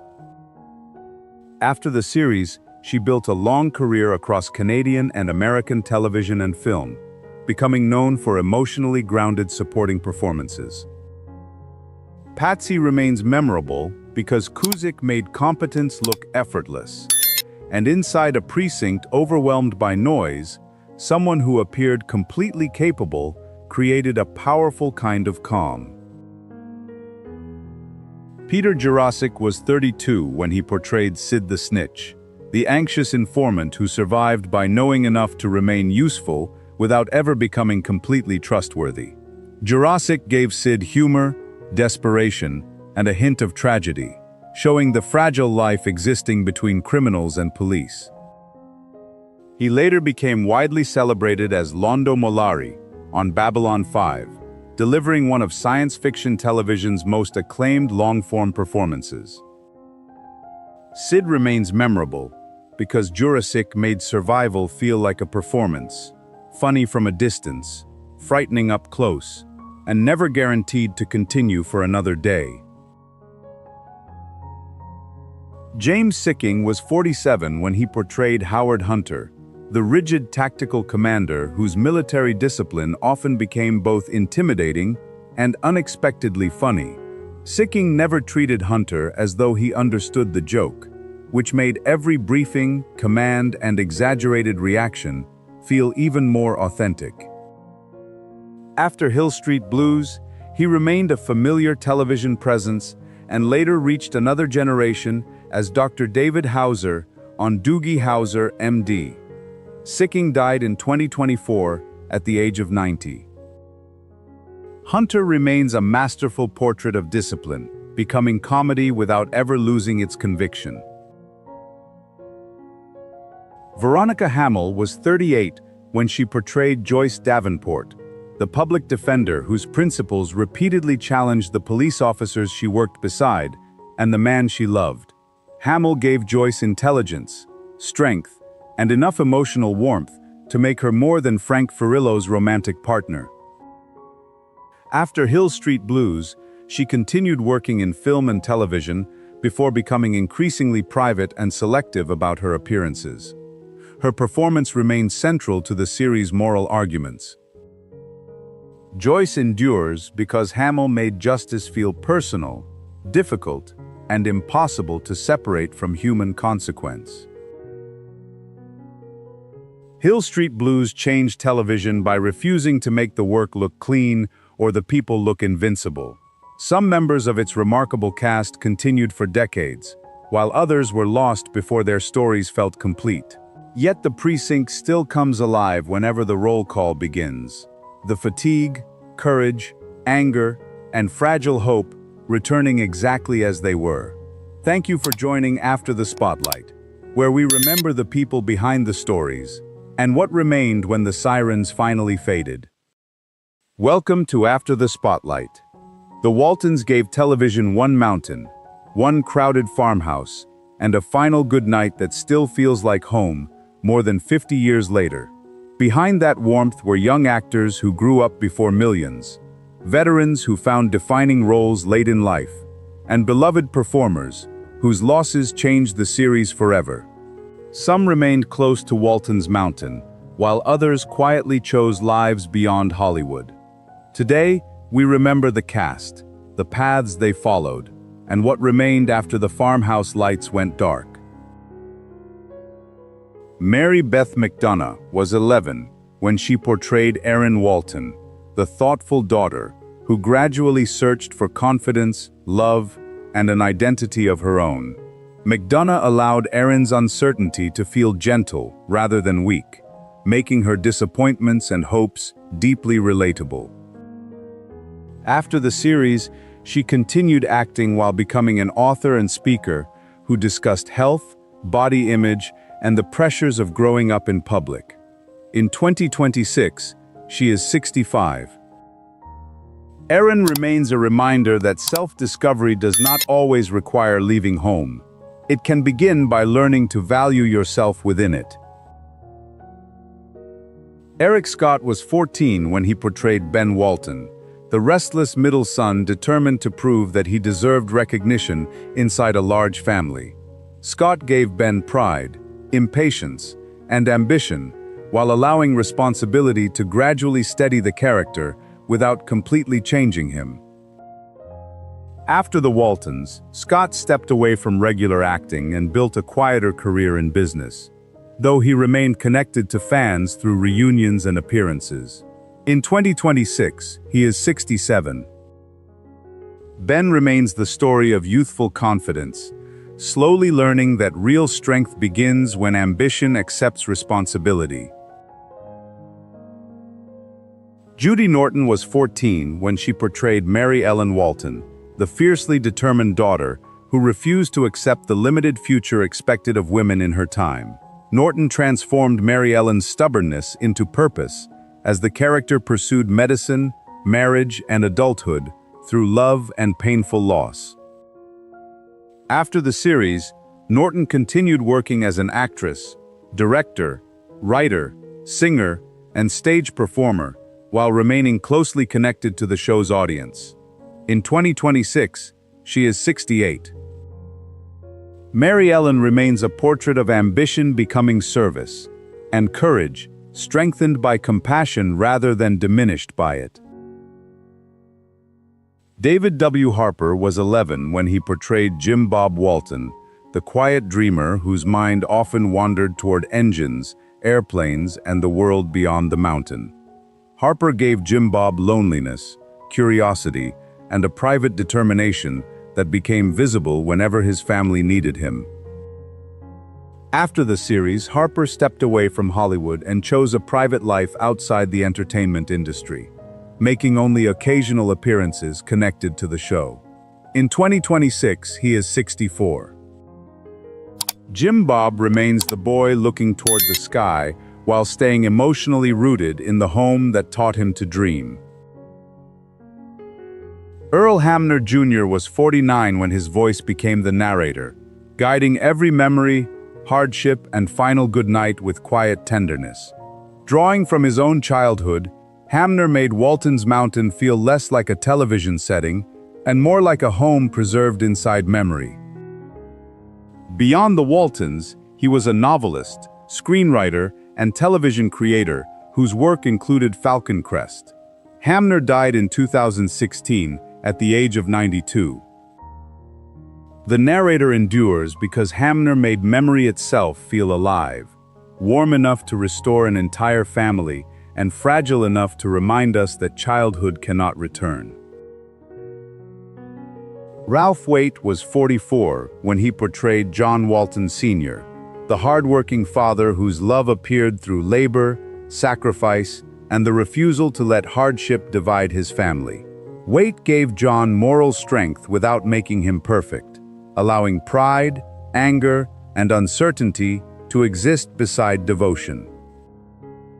After the Waltons, Waite continued a distinguished career through television, film, and theater, including later roles in Nazis and Bones. He died in 2014 at the age of 85. John remains a portrait of fatherhood built not from speeches, but from endurance and daily acts of love. Joe Conley was 44 when he portrayed Ike Godsey, the storekeeper whose counter became the social center of Walton's Mountain. Conley gave Ike gentle awkwardness, understated humor, and the warmth of a man who knew everyone's worries but rarely judged them harshly. Away from acting, Conley also found success in real estate, though Ike remained the role most closely connected to his career. He died in 2013 at the age of 85 after living with dementia. Ike remains the familiar man behind the counter, who remembered every name and cared more deeply than he knew how to express. Michael Learned was 33 when she portrayed Olivia Walton, the compassionate mother whose discipline and faith held the household together through years of hardship. Learned allowed Olivia to feel exhaustion, anger, fear, and grief, making her strength believable rather than idealized. The performance earned Learned multiple Emmy Awards, and she continued a distinguished career across stage, film, and television after leaving the series. In 2026, she is 87. Olivia remains one of television's most enduring mothers because Learned made love feel like daily work, graceful, demanding, vulnerable, and essential. Ellen Corby was 61 when she portrayed Esther Walton, the stern grandmother whose sharp words concealed absolute devotion to her family. Corby balanced authority with tenderness, creating a woman who expressed love through correction, hard work, food, and unwavering presence. After suffering a serious stroke in 1976, Corby's eventual return became one of the series' most moving examples of real resilience entering the story. She died in 1999 at the age of 87. Grandma Walton remains powerful because Corby made age feel commanding and survival feel deeply personal. Will Geer was 70 when he portrayed Zebulon Walton, the playful grandfather whose stories, laughter, and love of the land filled the farmhouse with life. Geer made Zeb mischievous without losing his wisdom, allowing joy and old memories to exist together. Beyond the series, Geer's life included theater, political activism, folk culture, and the hardship of being blacklisted during the 1950s. He died in 1978, at the age of 76. Grandpa Walton remains unforgettable, because Geer made old age feel rebellious, warm, and still filled with wonder. Richard Thomas was 21 when he portrayed John Boy Walton, the sensitive young writer whose journals gave the series its literary heart. Thomas made John Boy's ambition sincere, capturing the painful tension between loving home and knowing that his future might require leaving it. The role earned Thomas an Emmy, and he later built a respected career across film, television, and classical theater, including It and The Americans. In 2026, he is 75. John Boy remains a reminder that some of the greatest stories begin in small rooms, with difficult lives and enormous dreams. Ronnie Claire Edwards was 42 when she portrayed Corabeth Godsey, the refined and dramatic woman whose pride often concealed loneliness and insecurity. Edwards gradually transformed Corabeth from comic disruption into one of the show's most emotionally complex supporting characters. Beyond acting, Edwards was also a writer, storyteller, and creative figure with interests in art, history, and preservation. She died in 2016 at the age of 83. Corabeth remains memorable because Edwards made vanity feel vulnerable, the perfect manners of a woman who truly wanted to feel noticed and understood. Mary Jackson was 61 when she portrayed Emily Baldwin, the gentler sister who continued living inside the memory of a love that never returned. Jackson made Emily's stories about Ashley Longworth sincere rather than foolish, allowing hope and sadness to exist beneath every repetition. Jackson entered acting after first working as a teacher and continued performing late into life. She died in 2005 at the age of 95. Emily remains a tender portrait of nostalgia, a woman who kept one love alive because memory was the only place where it could still belong to her. Helen Klebe was 65 when she portrayed Mamie Baldwin, the firmer sister who protected the family name, traditions, and famous recipe with complete seriousness. Klebe's restrained authority perfectly balanced Emily's romantic softness and gave the sisters their memorable rhythm. Her career stretched across radio, film, and television, providing the experience behind Mamie's precise timing and dignified stillness. Klebe died in 2003, at the age of 96. Mamie remains beloved because she made tradition feel humorous, without making it foolish, and worth preserving even as the outside world moved on. Leslie Winston was 22 when she portrayed Cindy Brunson Walton, Ben's young wife and one of the new family members representing the children's transition into adulthood. Winston gave Cindy patience and sincerity, allowing her belonging to develop gradually inside an already close household. After acting, Winston moved away from the spotlight and built a behind-the-scenes career in television production, including work as a script supervisor. In 2026, she is 69. Cindy remains a reminder that family is not created only through birth, but through trust and the courage to share another person's home. John Crawford was 52 when he portrayed Sheriff Ep Bridges, the calm lawman who understood that justice in a small community required patience and personal knowledge. Crawford gave Ep protective authority, making him feel like a neighbor carrying responsibility rather than a distant official. His career included hundreds of film and television appearances across westerns, drama, and science fiction, making him one of American television's most familiar character actors. He died in 2010 at the age of 90. Sheriff Bridges remains the lawman who knew the person and the story behind every mistake. Peggy Rhea was 57 when she portrayed Rose Burton, the practical caregiver who brought renewed warmth to the farmhouse during its later years. Rhea never made Rose feel like a replacement for Olivia, but another form of family support arriving when the household needed help. After the Waltons, she remained a beloved supporting performer through series including The Dukes of Hazzard and Grace Under Fire. Rhea died in 2011 at the age of 89. Rose remains a reminder that families survive change by welcoming new people willing to help carry the weight. Tom Bauer was 37 when he portrayed Dr. Curtis Willard, the young physician whose service to Walton's Mountain brought love, responsibility, and heartbreak into Mary Ellen's life. Bauer gave Curtis fatigue and uncertainty, allowing him to feel like a man carrying more than medical knowledge could solve. After the series, Bauer built a long career through theater, film, and television, appearing in productions including Die Hard 2, Pollock, and Crazy Heart. He died in 2024 at the age of 86. Curtis remains a portrait of service made human, compassionate, burdened, and never protected from loss. Nora Marlowe was 58,